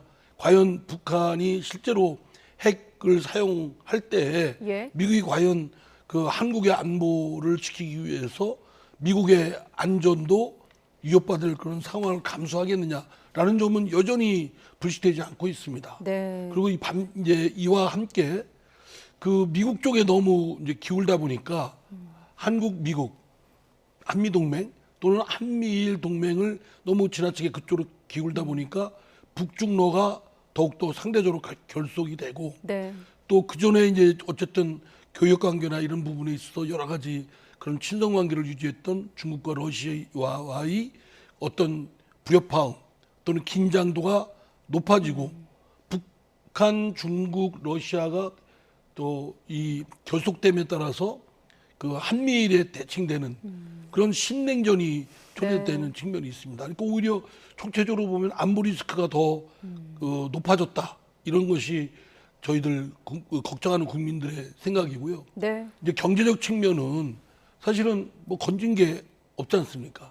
그 IRA 법이라든가 반도체법은 분명히 우리하고 협정을 맺은 WTO나 한미 FTA를 협정을 위반한 겁니다. 네. 근데 그런 거에 대한 문제 제기는 고사하고 전혀 실리적으로도 얻은 건 없고 과연 한미 정상회담 할 때 이 IRA법이나 그 반도체법의 문제점, 독소 조항 이거에 대해서 문제 제기를 했는지 이게 매우 좀 없었다라는 그런 짐작이 되고요. 예. 그런 점에서 매우 우리 한국 기업, 한국 경제에는 상당한 그 복합 위기에서 어려움을 겪게 될 것이다. 이런 걱정이 앞섭니다. 네, 이런 분위기 속에서 한일 정상회담도 7일에 열릴 예정입니다. 아까 한미일 안보협력 결속 말씀하셨는데 어떻습니까? 일단 우리만 놓고 봤을 때는 한일 과거사에 대해서 일본의 성의 있는 조치, 사죄나 반성의 표명 여부가 관심인데 고모님은 어떻게 예상하십니까? 이번 한일 회담? 이번에 그 일본의 기시다 총리가 우리나라에 오지 않습니까? 네. 그러면 지난번에 우리 윤석열 대통령이 일본에 가서 그 제3자 변제 강제징용 문제를 아주 우리가 안는 걸로 그야말로 화끈하게 이야기를 했잖아요. 네. 마찬가지로 이번에 기시다 총리 우리나라에 오면 정말 화끈하고 진솔하게 자기네들 과거사에 대해서 일본에서 이야기하는 것보다 우리나라에 와갖고 진솔하게 과거사에 대해서 반성하고 참여한다는 이야기를 한 번 더 해야 합니다. 우리나라에 와서. 네. 그래야 되지. 지금 그러기는커녕 뭐 오히려 지금 지금 기시다 총리가 7일날 온다는데 뭐 지금 야당 의원이 똑똑한 걸 뭐 일본에서 문제 삼고 뭐 이런 정도잖아. 오히려 또 이게 자기네들 자국의 이해관계는 손톱만큼도 손해를 안 보겠다는 게 일본의 태도잖아요. 네. 그래 갖고는 대통령하고 뭐 회담 어떻게 될는지 모르지만은 우리나라 국민들이 자존심이나 정서에는 그런 식으로 해갖고는 와닿지 않죠. 그러니까 이번에 기시다 총리가 오면 정말 진솔하게 한 번 더 과거사에 대해서 반성하고 참여한다는 이야기를 해야죠. 네, 방금 전용기 의원 말씀하셔서 포함해서 질문 드리면 의원님은 어떻게 예상하십니까? 네. 그 일본의 태도가 별로 바뀜이 없을 것이다. 왜냐하면 지금 일본의 지배적인 그 세력은 네. 그 아베 전 총리를 중심으로 한 좀 극우 세력, 뭐 이런 우경화를 치닫고 있는 분들이 그 일본의 정계 사회에 주류로 등장을 하고 있기 때문에 네. 기시다 총리가 뭐 그 지난번 윤석열 대통령에 대한 답방 고마운 표시로 온다고 하지만 제가 볼 땐 그런 뜻은 아닌 것 같고요. 별 태도 변화가 없을 것으로 전망이 되고 일본이 좀 급한 생각은 드는 것 같습니다. 네. 말하자면 한국과 미국 사이의 핵에 대해서 여러 가지 같은 부분을 같이 협의체를 구성한다. 그러니까 지금까지는 아시아권에서는 일본이 주도적인 위치를 차지했지 않습니까? 그렇게 자처했던 사람들이 자칫 자기들이 밀려나는 거 아닌가 이런 조바심에 아마 기시다 총리의 방안을 재촉을 했을 거라고 짐작은 되는데요. 네. 그러나 태도 변화는 없고 오히려 기시다 총리의 그런 조바심이 있다고 한다면 우리 정부가 지렛대로 활용해서 일본으로 하여금 얻을 건 얻어내고 사과 받아낼 건 받아내도록 협상력이 매우 기묘합니다. 네. 그냥 한미일 동맹 뭐 이런 것만 계속 내리면서 한미일 동맹의 전체 우리나라의 운명을 의존을 맡겨버리는 거는 오히려 대한민국의 운명을 리스크를 더 증대시킨다라는 네. 점이 성찰이 필요하다고 생각합니다. 네, 기시다 총리의 조급함을 지렛대로 삼는 외교적 전략이 필요하다라는 말씀 들었는데 전용기 의원 독도 방문에 대해서 일본이 강하게 항의하고 있는데 정치권 내부에서도 관련 발언들이 나오고 근데 있더라고요. 저는 그거를 일본 그 정치권이나 일본에서 문제 삼는 게 이해가 안 되는 게 독도는 자유롭게 저도 갈 수 있거든요. 네. 뭐 아직 가보지는 않았습니다만. 네. 근데 뭐 야당이든 여당이든 독도 가서 뭐 일정한 자기 나름의 퍼포먼스를 했다고 해서 일본이 이렇게 시비 걸 일이 아닙니다. 명백히 독도는 우리 땅이고 네. 우리가 지금 실효적 지배를 하고 있는데 뭐 이렇게 뭐 한 사람이 뭐 한다고 좀 이해가 안 되는 지나친 과민 반응을 보이고 우리 있다. 고모님도 과거 이명박 대통령 시절에 독도 방문한 그렇습니다. 적이 있는데요. 뭐 저도 네. 갔다 왔고 장관 때 대통령 갔다 왔는데 저는 이번에 야당 의원 전용기 의원이 독도 방문한 거는 그건 뭐 잘한 거죠. 그건 뭐 이번에 뿐만 아니라 우리 여당 의원들도 네. 전용기 의원이 독도 간 걸 갖고 뭐 트집 잡을 게 아니고 여당 의원이 말로만 맨날 독도는 우리 땅 그러지 말고 여당 의원도 수시로 좀 독도도 가서 거기 가서 만수도 부르고 좀 가보고 독도를 뭘 어떻게 보완했으면 좋을지도 보고 그게 우리 땅이면 우리 땅처럼 해야지 말로만 우리 땅이고 일본은 자기네 교과서에까지 저 땅이라고 그러는데 우리는 뭐 여당 정치인들이 맨날 말로만 우리 땅이라 그러고 네. 독도에 가면 일본이 뭐 식량질 낸다고 안 가고 그럼 우리 땅이 되나요? 그러니까 전용기 의원이 독도에 간 거는 그건 뭐 잘한 거고 근데 이제 여당 의원도 비판할 게 아니라 여당 의원도 독도에 좀 가야죠. 지금 극우가 좋아하는 일을 해준 거라고 하태경 의원이 말했는데 여기에 대해서는 그건 말도 안 되는 이야기죠. 일본이 뭐 극우고 뭐 안 극우고 간에 뭐 일본은 독도는 항상 저 따위로 가는데 뭐 그건 뭐 야당 의원이 갔다고 좋아하고 뭐 그러나요. 지금 말씀하신 대로 아마 하태경 의원은 이제 일본이 목적하는 바는 분쟁 지역으로 이렇게 하게끔 만들어서 네. 국제사법재판소나 뭐 등등의 이걸 국제적 이슈로 만들겠다라는 라고 하는 걸 경계하는 것 같은데 저는 뭐 그런 거 가지고 겁낼 일은 아니라고 생각됩니다. 이재호 국님 말씀하셨던 우리 땅인데 우리가 스스로 뭐 거기에 위축받고 뭐 갈 걸 못 가고 이래야 되겠습니까? 네, 알겠습니다. 독도는 우리 땅이라는 점을 두 분과 확인하고 다음 질문 넘어가겠습니다. 자, 녹취록 파문으로 좀 어수선한데 어떻습니까? 일단 녹취록 들으셨습니까? 최근에 그 당무 개입 논란이 불거진 태영호 최고위원 관련 녹취록 관련해서 어떻게 보고 계십니까? 요즘 뭐 녹취록이 하도 많이 나오니까 네. 그 태영호 녹취록 그거 말이죠. 네. 본인도 뭐 아이락하고 이진복 수석도 아이락하는데 그 내용을 보는 사람은 그게 아이라고 아무도 생각 안 하죠. 그 맞다고 생각하죠. 그게 맞다고 생각하는데 그 내용이 태영호 의원 녹취록 내용이 너무 자세하거든요. 너무 내용이 자세하고 말하는 내용도 구체적이고 분위기도 구체적이고 그렇기 때문에 뭐 본인들이 아니락하니까 뭐 아닌 줄 알지만은 그러나 그게 그렇게 안 되는 거죠. 저것이 사실인데 태영호 의원이 의도적이든 의도적이 않든 녹취록을 발설한 것에 대해서는 그건 좀 책임을 져야죠.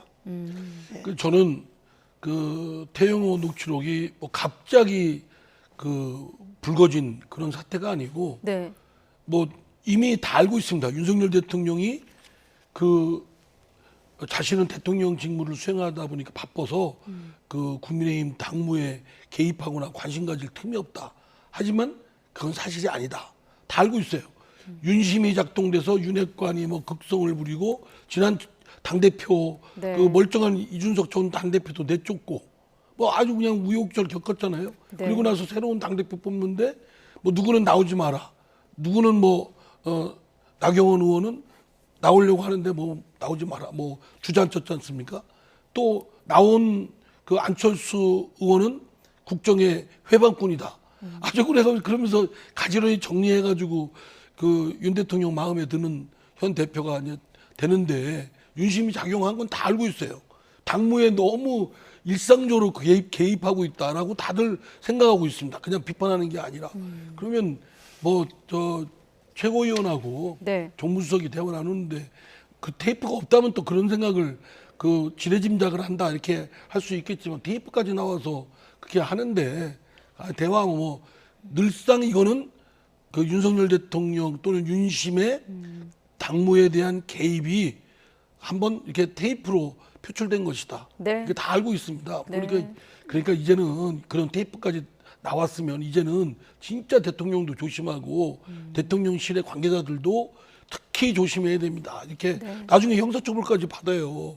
그런 일이 없어야 되지 않습니까? 그러니까 그게 태영호 최고가 거짓말했다 그러는데 여당의 최고위원이 거짓말을 그렇게 쉽게 할 정도면 그 거짓말 자체가 문제잖아요. 그리고 그 녹취록의 내용이 지금 이 의원님 말씀하셨지만 그 대통령실 분위기로 봐야죠. 대통령실 분위기가 다음에 공천 대통령실에서 한다. 뭐 이런 것을 그냥 간접적으로 밝혀주는 거니까 그거는 이번 그 문제에 대해서 그 대통령실에서도 아마 책임을 물어야 될 거예요. 알겠습니다. 정무수석도 책임을 묻고 대통령실 또 아까 이 의원님께서 윤심 또 아까 국정의 회방꾼으로 지목됐다고 하니까 떠오르는 인물이 있습니다. 바로 안철수 의원인데 안철수 의원 포함해서 당내에서 나오고 있는 여러 갈래의 목소리를 듣고 또 이번 녹취록 논란 이어가겠습니다. 남한테 이야기할 게 아니고 본인께서 아무 일도 하지 않으시면 아무 일도 안 생길 텐데 참 우려스럽습니다. 이진복 정무수석에게 하신 말씀인 것 같습니다. 그리고 이것 자체가 헌법 위반 아니겠습니까? 실제로도 그 전에 박근혜 대통령께서 이것 때문에 대법원 실형 판결을 받았습니다. 그렇죠. 그래서 이 일은 있어서는 안 되고요. 발 없는 말이 천리를 간다 그러는데 보좌진들끼리의 세계에서 많은 얘기들이 전달을 해요. 그럼 태용 의원의 말을 들은 보좌진들 입장에서는 우리 의원이 얘기했으니까 야 우리 의원이 얘기하는데 이렇게 또 나가서 전달하지 않겠습니까? 지금 얘기하고 있는 민주당으로부터의 정치 공세 그리고 국민들로부터의 받지 않아도 되는 오해들이 쌓일 수 있게 만들었으니 그 발언의 거짓말의 무게는 저는 매우 참 큰. 명백한 거짓말이다.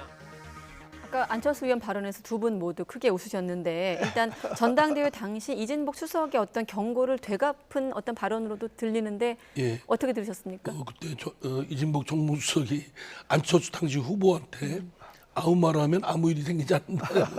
네. 진짜 그 모욕적인 얘기죠. 감히 대통령실의 정무수석이 지금 공당에 아무리 여당 전당대회에 당대표를 뽑는 그 선거에서 네. 그런 얘기를 한다는 건 모욕적인 것이고요. 어쨌든 그 바라보는 국민의 입장에서는 저걸 아주 비판적으로 냉소적으로 보지 않을 수가 없습니다. 지금 여권 내에서 똘똘 뭉쳐도 지금 시원찮은 마당 아닙니까? 네. 지금 대통령 지지도도 거의 바닥이고 리더십도 다시 복원해서 국정을 잘 끌고 가야 되고 그러려면 여야 간의 협치도 잘 해야 되고 이런 과제가 산적해 있는데 저렇게 지금 여권이 그 국정을 책임지는 집권 세력이 내부에서는 저렇게 갈등과 대립이 증폭되니까 바라보는 야당 입장에서도 그 웃고만 있을 수는 없습니다. 네. 그러니까 이진복 수석이 지난번 전당대회 때 안철수 의원 보고 이야기한 거 있잖아요. 네. 아무 말 없으면 아무 말도 안 하면 아무 하면 일도 아무 안 일도 일어날 없다. 거라. 그 말은 대표 후보 사퇴하라 이 말이거든. 대표 후보 안 나가면 괜찮은데 왜 나갔냐 이 말 아닙니까? 저걸 안철수 의원이 되돌려 준 거는 정무수석 내놓으면 아무 일 없지 않냐 이 말이거든.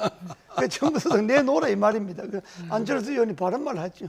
네, 저격을 한 것이다. 예. 유승민 전 의원 같은 경우는 태영호, 이진복 해명 둘 다 못 믿겠다라 그러면서 대통령실이 고발해야 된다고 그랬고 당 내에서는 이 논란 초기와 비교해서 좀 기류가 바뀌는 게 중징계가 필요하다는 쪽으로 좀 흘러가고 있기도 그렇습니다. 하거든요. 그래서 네.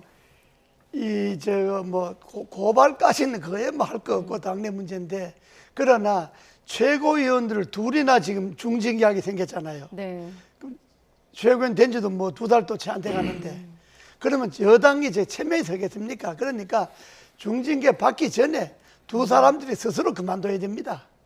그래야 여당의 체면이라도 살리지. 저걸 윤리위원회에서 최고위원 둘을 지금 김재원, 태영호 둘을 중징계 해놓으면 저게 여당 꼴이 아니잖아요. 그러니까 두 사람이 오늘이라도 아이고 내 좀 자숙하겠다고 그만두는 것이 그게 바른 태도. 둘 다 그만둬야 됩니다. 예. 제가 보기에는 이제 태영호 그 최고위원의 경우 이번 녹취록 건 때문에 중징계를 한다. 그러면 그 상대 대화자인 이진복 정무수석을 그냥 그대로 뒀다. 네. 이럴 때는 오히려 분란이 더 확대 재생산될 겁니다. 한 번에 책임 있는 사람들은 묻고 네. 대통령의 국정기조를 확 바꿔야 됩니다. 야당과는 협치, 소통 강화 그리고 그 집권 세력 내에서 당무 개입하는 건 대통령을 포함해서 대통령실은 누구도 안 된다. 이런 엄벌로 일벌 100개로 나가야 됩니다. 국정 기조를 바꿔야 된다고 하셨는데 마침 이제 정부 출범 1년을 앞두고 있는 시점이기도 하고 지금 이번 논란의 큰 틀의 어떤 프레임은 당무 개입 의혹 논란이거든요. 네. 지금의 이번 혼란을 수습할 어떤 주도권을 갖는다면 대통령실입니까? 당입니까? 이번 대통령실, 사태 네. 대통령은 당무 개입을 하지 않겠다는 다짐과 행동을 보여줘야 될 것이고요. 예. 당은 주도적으로 국정을 집권 여당으로서의 역할을 제대로 하겠다. 네. 뭐 말하자면 용산의 대통령실이나 대통령의 심기만 살피는 그런 출장소로 전락되지 않겠다. 이런 굳은 각오를 김기현 당대표 최고위원들이 보여줘야죠. 그렇습니다. 이게 대통령실이 당무 개입을 안 하겠다는 의지를 밝히려면 이진복 정무수석을 그만두게 해야 되고 사표를 받아야 되고 네. 당이 공천은 당이 한다는 것을 확실하게 보여주려면 태영호 의원의 사표를 받아야죠. 네, 알겠습니다. 자, 녹취록 때문에 곤란한 건 민주당도 마찬가지인데 어제 윤관석 의원 또 이성만 의원이 자진 탈당 형식으로 물러났거든요. 이제 의총 앞두고 이 의원님께서 마침 또 방송과 인터뷰에서 두 의원을 향해서 그대로 전하면 찝찝한 상태다라는 표현을 쓰셨어요. 네. 어떤 의미인가요? 아니 그러니까 사람에 대해 누구든 그 제재를 가하려면 네. 불이익한 처분하려면 근거가 있어야 되거든요. 근데 근거 없이 그냥 방송에 녹음 테이프 나온 거 가지고 네. 말하자면 자진 탈당을 유도해서 결국은 탈당을 하게끔 했단 말이에요. 본인들은 억울하다고 합니다. 그리고 본인들은 탈당하고 싶지 않은데 탈당을 한 거예요. 그러면 아니 근거도 없이 어떤 불이익한 처분을 당해서 한 거 아니냐. 네. 그래서 그런 걸 막기 위해서 당에서 선제적으로 검찰 수사와는 별개로 진상조사를 들어가고 진상조사를 한 끝에 드러난 사실만큼 그 제재를 엄중하게 해야 된다 이런 주장을 했는데 네. 뭐 강제 수사권이 없어 뭐 조사를 못하겠다 이렇게 하면서 자정 기능을 스스로 포기하고 그리고 이름이 거론되는 사람들에 대해서 말하자면 자진 탈당을 유도해가지고 뭐 탈당하는 그 처사가 네. 별로 그렇게 합리적이지도 않고 굉장히 어찌 보면 비겁하게 보입니다. 국민들이 볼 때는 탈당하기 싫은 사람, 잘못 없다는 사람 말하자면 당을 위해서 희생양으로 쓴 건데 그거야말로 다른 측면에서 보면 얼마나 폭력적입니까? 네. 다른 사람으로 하여금 어떤 잘못이 있으면 근거를 제시하고 그에 합당한 제재를 해야 되지 않겠습니까? 네. 앞으로 지금 뭐 돈 주고받고 한 사람들 이분들은 돈을 뭐 건네줬다는 분들이신데 만약에 돈을 받은 의원들이 이름이 떠돈다. 그러면 그분들에 대해서도 지금 탈당을 권유할 겁니까? 네. 그런 걷잡을 수 없는 상황에 대해서는 원칙과 합리성을 갖고 해야 되는데 그것이 기본적인 매뉴얼인 그 당으로서의 진상조사에 나서는 거를 포기한 것은 매우 중대한 실책이고 네. 지금이라도 빨리 해야 된다고 생각합니다. 본인들은 선당 후사를 강조했지만 희생양이다. 또 여당 같은 경우도 꼬리 자르기라는 표현을 썼는데 말씀하신 조사 여부, 자체 조사 여부 필요성을 놓고 다양한 의견이 나오고 있고 두 분이 잠시 물도 마실 겸 잠깐 관련 발언 들어보겠습니다. 기획수사 이쪽의 방침이 찍을 게 아니라 저희 민주당의 도덕성의 실추 따라서 도덕성 회복 이쪽으로 답을 찾아야 된다. 지금 제 주위의 지역 보면은 음주운전 전과자나 사기 전과자, 심지어 불륜을 저지르고도 남의 가정을 파괴한 그런 분들도 선거에 앞으로 출마하겠다고 주민들에게 행세를 하고 있거든요. 알겠습니다. 그래서 예. 이번 기회에 이런 분들이 출마하지 못하도록 당이 쐐기를 박아야 된다고 생각합니다.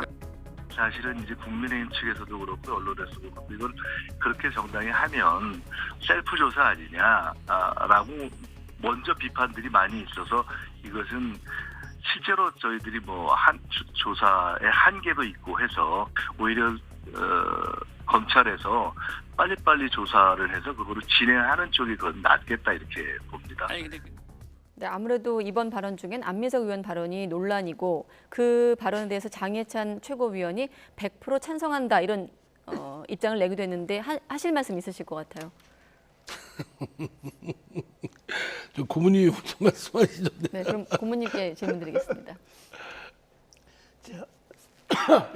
민주당이요. 두 사람이 탈당하게 놔둘 게 아니고 본인들이 자체 진상조사를 해서 네. 밝혀갖고 저는 다 제멸시켜야 됩니다. 민주당 제대로 하려면 네. 관련자들 제멸시키고 그야말로 의원직도 못하게 해야지.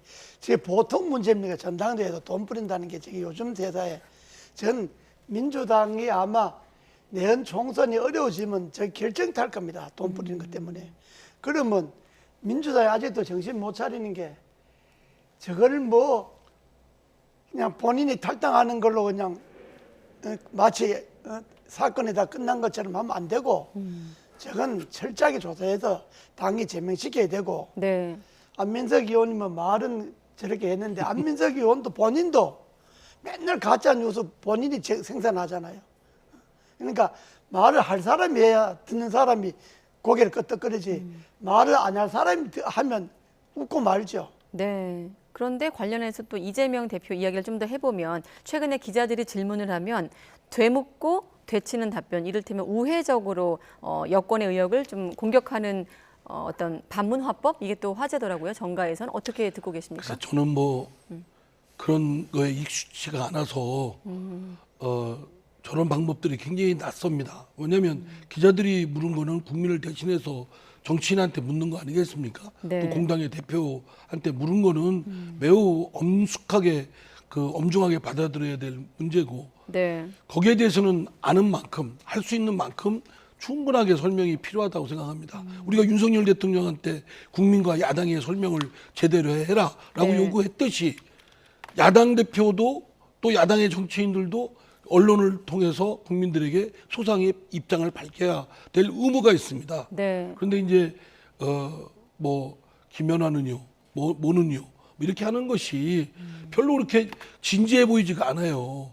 건성으로 하는 것 같고, 네. 뭐 개인끼리도 저런 식으로 하면은 뭐 약올리나, 뭐 비웃나, 뭐 이렇게 무시당하는 느낌일 거라고 생각되거든요. 네. 그래서 저는 뭐 이재명 대표가 무슨 뜻이 있는지는 잘 모르겠습니다만, 저는 아마 이제 그 수사의 형평성도 너무 치우쳐 있다. 아니 여당은 그냥 놔둔 채 왜 야당만 이렇게 들들 볶느냐 뭐 이런 얘기인데, 그럼 아예 그 말을 하는 게 낫지.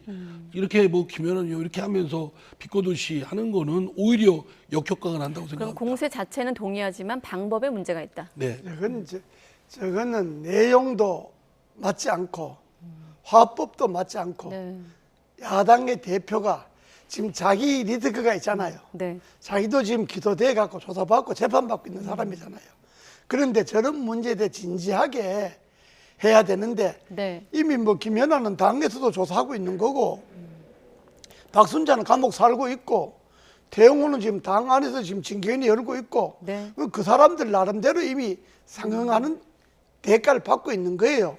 그걸 이재명 대표가 자기인데 부닥치는 그런 그 리스크를 모면하기 위해서 저런 식으로 답변한다고 하는 건 옳지 않습니다. 알겠습니다. 대표로서. 시간 다 됐는데 고모님께 양해를 구하고 질문 한 가지만 더 드리면 28일에 민영배 의원 인터뷰 보신 뉴스큐 시청자분들은 이상민 의원 나오셨기 때문에 제가 이 질문을 안 드리면 아쉬울 것 같아요. 그때 민영배 의원이 탈당 관련해서 복당 관련해서 저희랑 인터뷰했는데 이상민 의원께서 한 비난은 흘려듣기로 했다라고 하면서 수류탄을 상대방 진지에 좀 던져달라 이렇게 주문을 하셨거든요. 그거를 뭐 수류탄으로 상대방 던지고 말고 하는 성격이 아니고요. 네. 어쨌든 지난번 소위 검수완박을 통과시키면서 네.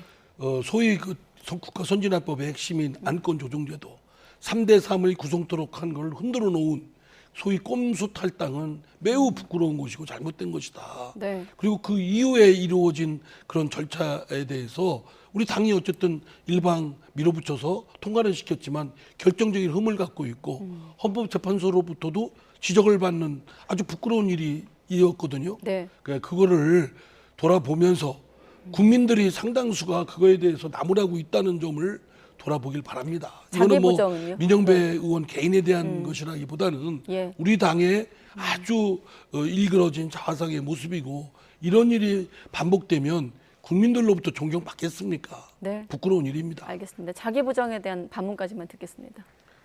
자기부정 자아 비판이죠. 자아 비판. 네, 알겠습니다. 여기까지 듣겠습니다. 오늘은 이재호 상임고문 또 민주당 이상민 의원 두 분과 함께했습니다. 고맙습니다. 네, 감사합니다.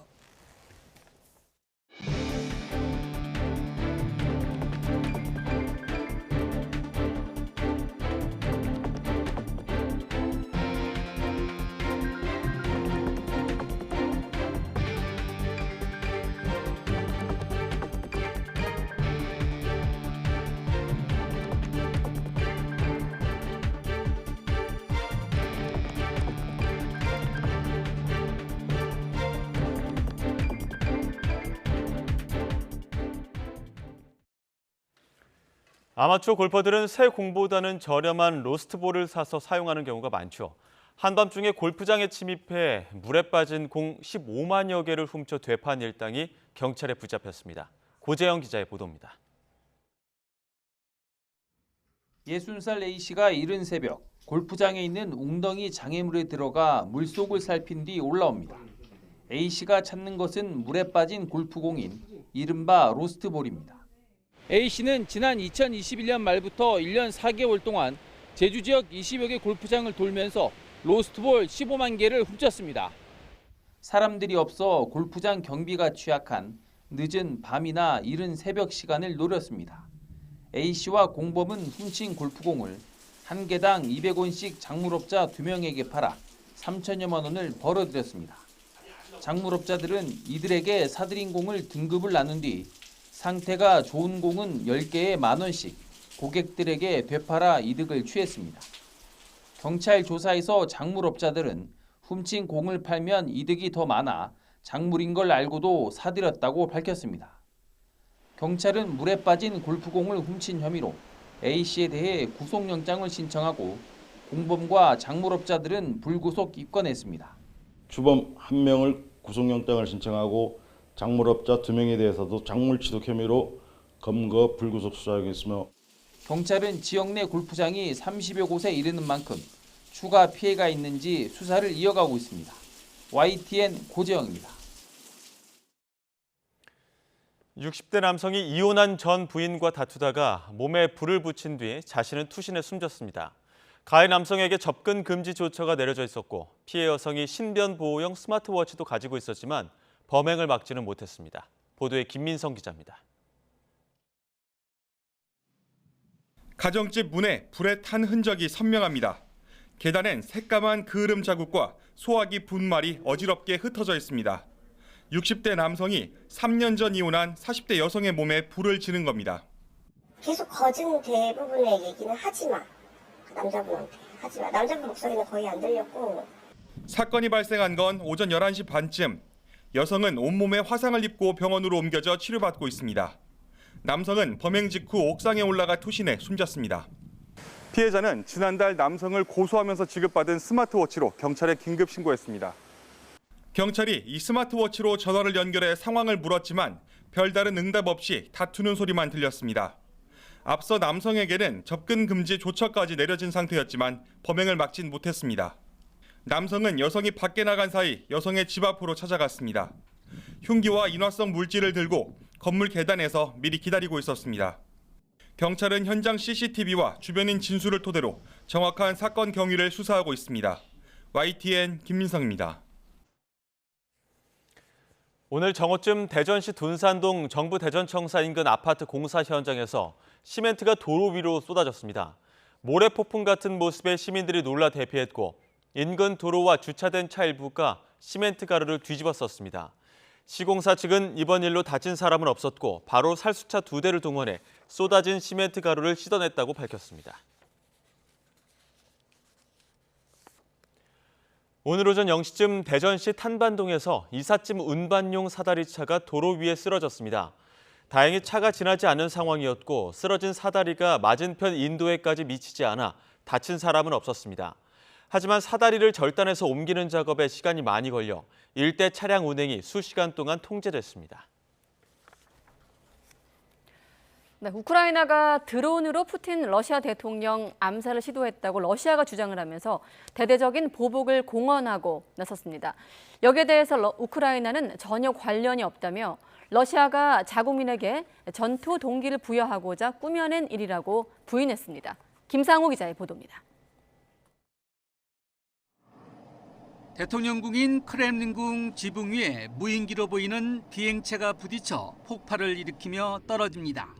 러시아 소셜 미디어에서는 이 영상이 유포됐고 러시아 매체들은 긴급 뉴스로 타전했습니다. Украина этой ночью попыталась нанести удар по Кремлю при помощи беспилотников. 러시아는 즉각 보복을 공언하고 나섰습니다. 2대의 공격용 무인기가 크렘린궁을 겨냥했으나 군이 전자전 체계로 무력화했다면서 푸틴 대통령은 다치지 않았고 건물 손상도 없다고 전했습니다. 그러면서 대통령의 생명을 노린 계획적인 테러로 간주한다며 러시아는 보복할 권리가 있다고 경고했습니다. 푸틴 측근 강경파들의 목소리는 더 거세졌습니다. 메드베데프 전 러시아 대통령은 젤렌스키 우크라이나 대통령을 제거해야 한다고 말했고 볼로딘 러시아 하원 의장은 우크라이나 정권을 파괴할 무기 사용을 요구했습니다. 이는 핵무기 사용을 촉구한 것으로 풀이됩니다. 이번 사건과 관련해서 젤렌스키 대통령은 우크라이나는 전혀 관련이 없다며 러시아가 자국민에게 전투 동기를 부여하고자 꾸며낸 일이라고 부인했습니다. 러시아의 발표 직후 우크라이나 수도 키이우 등 8개 지역에서는 공습 경보가 울렸고 헤르손주에서는 러시아 공격으로 민간인 수십 명이 숨졌습니다. Вони можуть спробувати, як вони кажуть, по об'єктах прийняття рішень, вдарити. 미국이 로켓과 탄약 등 3억 달러 상당의 추가 군사 지원을 발표한 가운데 젤렌스키 대통령은 핀란드를 전격 방문해서 북유럽 5개국 정상회담에 참석해 전투기 등 추가 군사 지원을 요청했습니다. 외신들은 러시아가 크렘린궁 공격 시도를 공개하고 보복을 공언하면서 사태가 확전 일로로 치닫을 가능성도 있다고 보고 있습니다. YTN 김상호입니다. 동아프리카의 내륙국인 르완다 서부에서 폭우로 100명 이상 숨졌다고 현지 일간지 더 뉴타임스 등이 현지 시각으로 3일 보도했습니다. 르완다 대통령실은 전날부터 내린 집중호우로 현재까지 최소 127명이 숨진 것으로 집계됐습니다. 르완다 국영방송은 최근 계속된 비로 지반이 약해져 곳곳에서 산사태가 발생했다고 밝혔습니다. 당국은 구조와 수색 작업이 진행 중이어서 사망자가 더 증가할 것으로 보인다고 밝히기도 했습니다.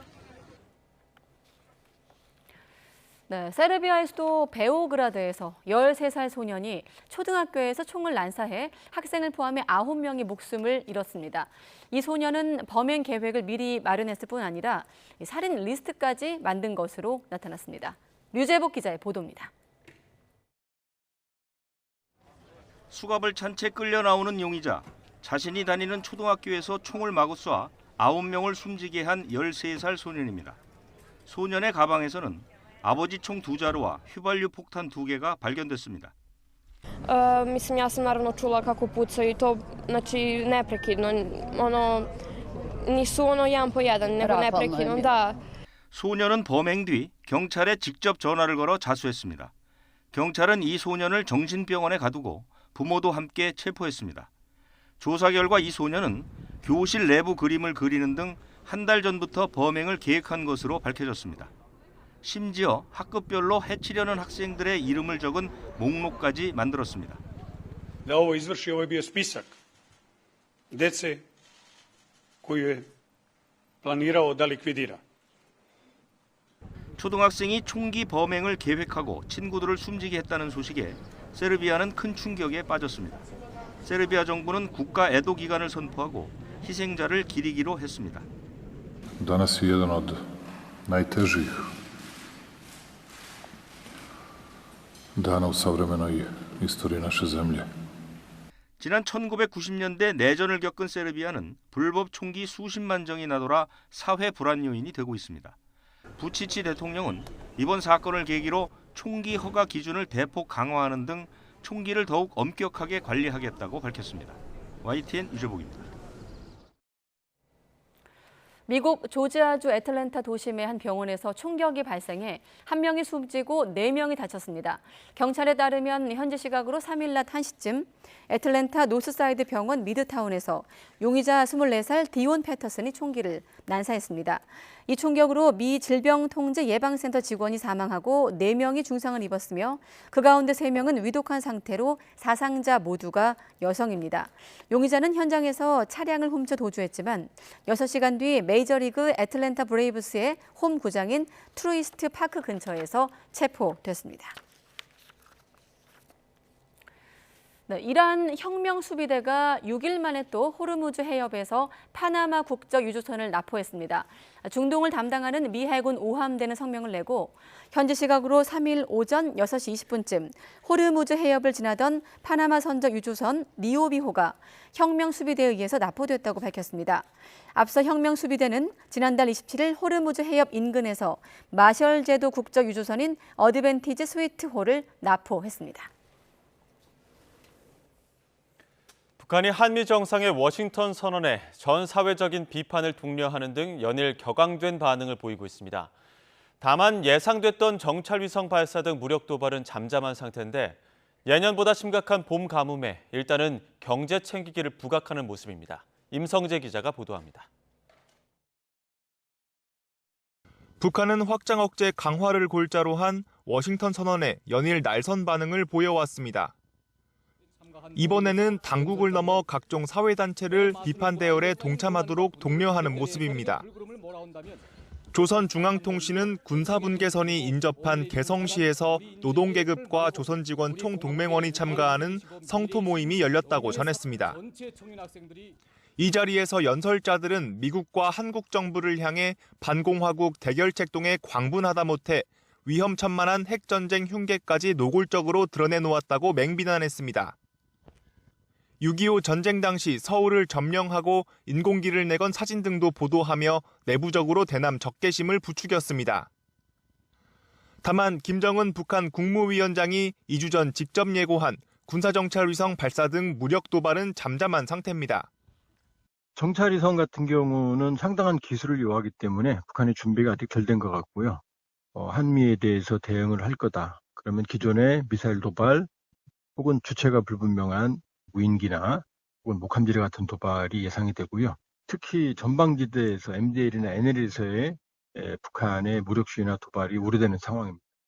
정찰위성 예고 이후 김 위원장의 자맹이 이어지는 대신 김덕훈 내각 총리의 민생경제 행보를 집중적으로 부각하며 경제과업을 소홀히 하지 않는다는 메시지를 주민들에게 전하고 있는 겁니다. 일꾼들과 근로자들이 당중앙위원회 제8기 제7차 전원회의 결정 관철을 위한 단계별 목표와 계획에 따라 올해 농사를 잘 짓는 데 총력을 집중하며 하지만 봄 가뭄으로 올해도 북한 주민의 식량 사정은 녹록지 않을 것으로 보입니다. 미국의 소리 VOA는 미 해양대기청 위성자료상 북한 지역 대부분 지역에 가뭄 심각을 나타내는 검붉은색이 나타났다며 예년보다 매우 심각한 상태라고 보도했습니다. 북한 매체도 가뭄을 극복하기 위한 대책을 철저히 세워야 한다며 경각심을 높이는 보도를 이어가고 있습니다. YTN 임성재입니다. 정부는 북한이 한미 정상회담 이후 망언을 넘어 두 정상을 겨냥한 화형식까지 했다고 보도한 데 대해 강한 유감을 표명했습니다. 외교부 임수석 대변인은 정례 브리핑에서 북한의 그러한 행위에 대해 매우 유감스럽게 생각한다고 밝혔고 통일부 관계자도 기자들과 만나 화형식과 같이 도가 넘는 비난 행위를 공식 매체에 보도하는 건 매우 유감이라고 말했습니다. 이어 북한이 내부용인 노동신문을 통해 이를 집중적으로 보도하는 것으로 볼 때 외부의 위협을 과장함으로써 주민 통제에 활용하려는 선전적 성격도 있는 것으로 보고 있다고 분석했습니다. 미국 국무장관이 중국 방문 재추진 의향을 밝혔습니다. 중국 정찰 풍선의 미 상공 침입으로 취소됐던 일정을 다시 추진하고 있는 건데요. 미중 경쟁 관계가 갈등으로 바뀌지 않도록 소통이 중요하다고 배경을 설명했는데 명확한 방문 시점까지는 언급하지 않았습니다. 이종수 기자입니다.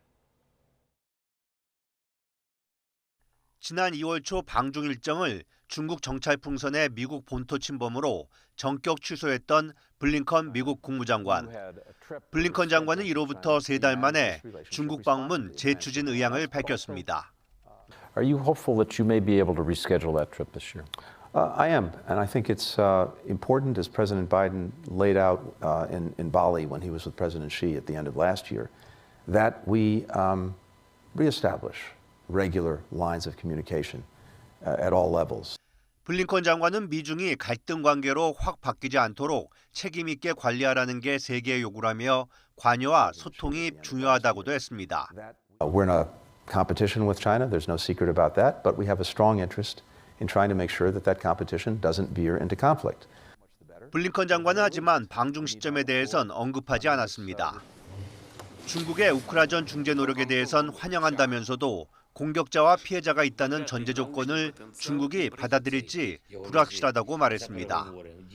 미국은 중국의 중재 노력과 관련해 우크라이나의 완전한 영토 회복이 평화 협상의 토대가 돼야 한다고 강조하고 있습니다. I think that what we need to see from China is to push Russia to withdraw its troops, and so that Ukraine can have all of its territory back and can be fully sovereign again. 중국은 그동안 표면적으로는 우크라이나 중립을 표방했지만 러시아 침공을 비판하거나 대러 제재에 동참하지 않아 사실상 러시아를 편들고 있다는 평가를 받아왔습니다. YTN 이종수입니다.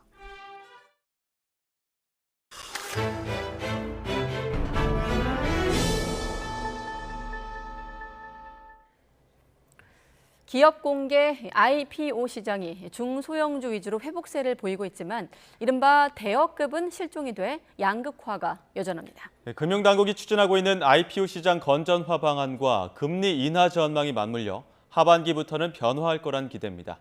강희경 기자가 보도합니다. 얼어붙었던 기업 공개 IPO 시장이 올 1분기부터 조금씩 활기를 되찾고 있습니다.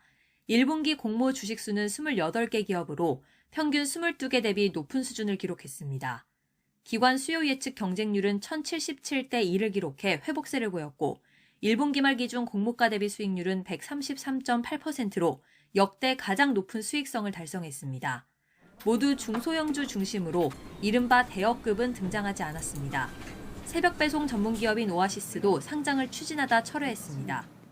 이러다 보니 1분기 IPO 공모 금액은 0.7조 원, 상장 시가총액은 3조 원으로 역대 1분기 평균보다 낮은 수준에 그쳤습니다. 2분기에도 상황은 비슷할 것으로 보입니다. 대형주들은 금리가 정점에 이르고 긴축 기조가 풀린 뒤 이르면 하반기부터 서서히 등장할 전망입니다. 불확실성이 있는 그런 시기가 좀 계속되고 있는 상황이어서 대여급 기업들이 국내 IPO 시장에 좀 등장하는 시점은 하반기 중에서도 올해 연말 가까이는 좀 가봐야 알 수 있지 않을까. 당국에서 추진하고 있는 IPO 시장 건전성 제고 방안이 효과를 낼지도 관심입니다. 우선 오는 6월 말부터 상장 당일 가격 제한 폭이 공모가의 60에서 400%까지로 확대됩니다. 현재는 상장 이후 시초가가 공모가의 2배로 결정되고 상한가까지 치솟는 따상, 즉 260%가 최대치입니다. 균형 가격이 더 신속히 발견되는 동시에 수요 예측과 청약에서 흥행 요소로 작용할 거란 기대가 나옵니다. 또 공모가 결정 과정에서 거품을 빼기 위한 허수성 청약 방지 개정안도 곧 시행됩니다. 주금 납입 능력을 초과하여 수요 예측에 참여하는 기관 투자자가 있을 경우에는 공모주 배정을 금지하고 하반기엔 중소형주 위주의 반쪽 흥행에서 벗어나 IPO 시장 전반에 훈풍이 돌 수 있을지 주목됩니다. YTN 강희경입니다. 급격한 고령화에 따른 노인 인구 증가로 의료비가 늘면서 국민이 추가로 감당해야 될 건강보험 부담액도 급증한다는 전망이 나왔습니다. 건강보험공단에 따르면 지난달 28일 열린 보건의료 빅데이터 연구 학술대회 특별 강연에서 홍석철 저출산 고령사회위원회 상임위원이 이같이 밝혔습니다. 홍 위원은 2025년에는 2050년엔 65세 이상 노인의 진료비가 전체 진료비에서 차지하는 비중이 74%로 늘어날 전망이라면서 국민 1인당 추가 부담해야 할 연간 건강보험 부담액은 95만 원으로 증가할 것으로 추정했습니다. 우후죽순 내걸린 정당 현수막을 규제하기 위해 정부가 오는 8일부터 2m 높이 위로 게시해야 한다는 등의 지침을 내놨습니다. 행정안전부는 오늘 정당 현수막 설치 관리 지침 개정안 최종안을 발표했습니다. 우선 보행자나 차량 운전자의 시야를 방해할 수 있는 만큼 현수막 끈의 가장 아래가 적어도 2m 이상은 돼야 합니다. 어린이, 노인, 장애인 보호구역에는 정당 현수막 설치가 금지됩니다. 네, 어린이날인 내일부터 오는 8일 새벽 6시까지 우체국 모바일 뱅킹 등 우체국 관련 금융거래가 전면 중단됩니다. 우정사업본부는 우체국 차세대 금융시스템 도입을 위한 시스템 전환 작업으로 내일 0시부터 8일 새벽 6시까지 78시간 동안 금융거래가 중단된다고 밝혔습니다. 이 기간 동안 우체국 관련 인터넷, 모바일, 폰 뱅킹 등 전자금융거래와 자동화기기 사용, 체크카드와 현금카드 거래, 타 금융기관에서 우체국 계좌를 이용한 입금과 출금, 이체 등 모든 거래가 중단됩니다. 제주공항에 급변풍구와 강풍특보가 발효돼 항공기 운항에 차질이 생겼습니다. 한국공항공사 제주공항 측은 오늘 오후 3시 기준 항공기 45편이 결항하고 81편이 지연 운항하고 있다며 결항편이 더 늘어날 수 있다고 밝혔습니다. 제주공항에는 낮 1시에 최대 순간풍속 초속 22m의 강풍이 기록되는 등 강풍이 불고 있습니다. 공항 측은 내일도 강풍과 급변풍 때문에 항공기 운항에 차질이 예상돼 이용객들은 항공편 운항을 미리 확인할 필요가 있다고 밝혔습니다. 건물에서 추락해 중상을 입은 10대 여학생이 치료받을 병원을 찾지 못해 숨진 사건과 관련해 정부가 당시 환자 수용을 거부한 의료기관들에게 행정처분을 내렸습니다. 보건복지부는 사건과 관련된 경북대 병원과 대구 파티마 병원, 계명대 동산병원, 대구 가톨릭대 병원 등 4곳에 시정명령과 과징금 등을 내리고 이행할 때까지 보조금 지급을 중단하기로 했습니다. 항저우 아시안게임의 이색 종목 가운데 하나가 바둑입니다. 중국은 세계 최강 남녀 콤비 신진서 최정 9단을 피하기 위해 항저우에서는 남녀 2인조 페어 경기 대신 남자 개인전으로 종목을 바꿨습니다. 하지만 신공지능, 신진서가 일취월장하면서 중국의 꼼수는 악수가 될 가능성이 큽니다. 김동민 기자입니다. 2010년 광저우 아시안게임에서는 우리나라가 바둑에 걸린 3개의 메달을 모두 휩쓸었습니다. 남녀 페어에서 우승한 이슬아와 박정환이 단체전 우승과 함께 2관왕에 올랐습니다. 하지만 항저우에서는 남녀 페어가 없어지고 남자 개인전이 치러집니다. 개최국 중국은 세계 최강 신진서 최정을 이길 수 없다고 판단했을 가능성이 큽니다. 하지만 그동안 신진서 구단이 눈부시게 성장하며 중국을 근심하게 만들고 있습니다. 중국은 신진서를 넘기 위해 커제 등을 필두로 총력전을 펼칠 것으로 보입니다. 한중일이 가장 강하기 때문에 사실 아시안게임이라고 해서 올림픽이랑 크게 다를 건 없다고 생각을 하고요. 국가를 대표해서 나가는 거기 때문에 바둑 기사들은 특히 기회가 많지 않다고도 생각을 하고 있고, 아시안게임은 세계 대회와 달리 우승 상금도 없지만 태극마크를 달고 뛴다는 자부심은 프로 기사들에게는 또 하나의 명예. 부담이 큰 만큼 평정심을 유지하고 자기 실력을 발휘하는 것이 가장 큰 과제입니다. 지면은 제가 지는 거고 이기면 한국이 이기는 거라고 생각하면 마음이 편한 것 같아요. 아시안게임 때는 더 열심히 응원해 주실 거라고 믿고 있고요. 꼭 금메달로 보답하겠습니다. 대표팀은 오는 6월부터 훈련에 돌입하고 8월에는 진천 선수촌에 입촌해 마지막 당금질에 들어갑니다. 타 종목에서 이제 국가를 대표해서 메달을 땄던 그런 명사를 초청해서 경험이라든지 노하우를 배우는 이런 것도 생각을 하고 있고, 태극마크를 달고 뛰는 만큼 바둑 역사에 길이 남을 또 한 번의 아시안게임. 세계 최강은 대한민국이라는 것을 새삼 증명해 보일 것인지 반상위 우리 선수들의 수일기 싸움은 이미 시작됐습니다. YTN 김동문입니다. 올해로 4회째를 맞은 여자 골프 국가대항전 한화 라이프 플러스 인터내셔널 크라운이 우리 시각 내일 새벽 미국 샌프란시스코에서 개막합니다. 공식 기자회견에 참석한 전인지는 팀 맏언니로서 동료들 의견에 귀 기울여 좋은 팀워크를 만들기 위해 노력하겠다고 밝혔습니다. 전인지, 김효주, 최혜진과 함께 출전하는 고진영은 동료들의 미안하고 싶지 않아 최선을 다할 것이라며 2018년 한국 대회에 이어 다시 한국이 우승할 것 같다고 자신감을 나타냈습니다. 강등권으로 추락한 프로축구 전북현대의 김상식 감독이 성적 부진의 책임을 지고 물러났습니다. 전북구단은 김 감독이 스스로 사퇴했다고 발표하고 새 감독이 선임될 때까지 김두현 수석 코치가 감독 대행을 맡는다고 밝혔습니다. 어린이날인 내일은 전국에 소형 태풍급 비바람이 예상돼 주의가 필요합니다. 남해안과 제주도는 이미 호우가 비상인데요. 이들 지역에서는 호우특보가 내려진 가운데 시간당 20mm 안팎의 장대비가 쏟아지고 있습니다.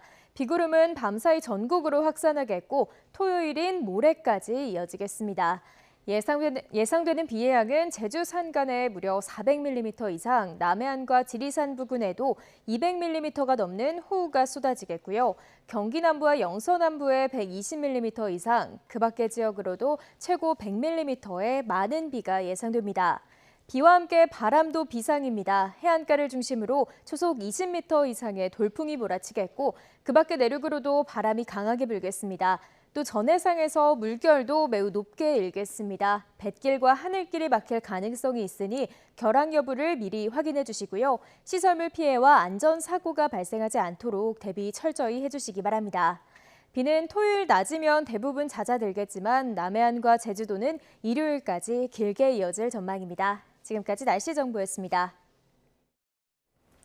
최근 대통령실 회동 제안에 박광원 원내대표가 이재명 당대표가 먼저라면서 사실상 거절했는데 이재명 대표가 괴념치 않겠다고 했다는 속보가 조금 전에 들어왔습니다. 네, 대화와 협치를 강조하며 원내대표를 만나라고 덧붙였습니다. 자세한 소식은 이어지는 뉴스에서 다시 한번 전해드리도록 하겠습니다. 뉴스큐 마치겠습니다. 시청해주신 여러분 고맙습니다.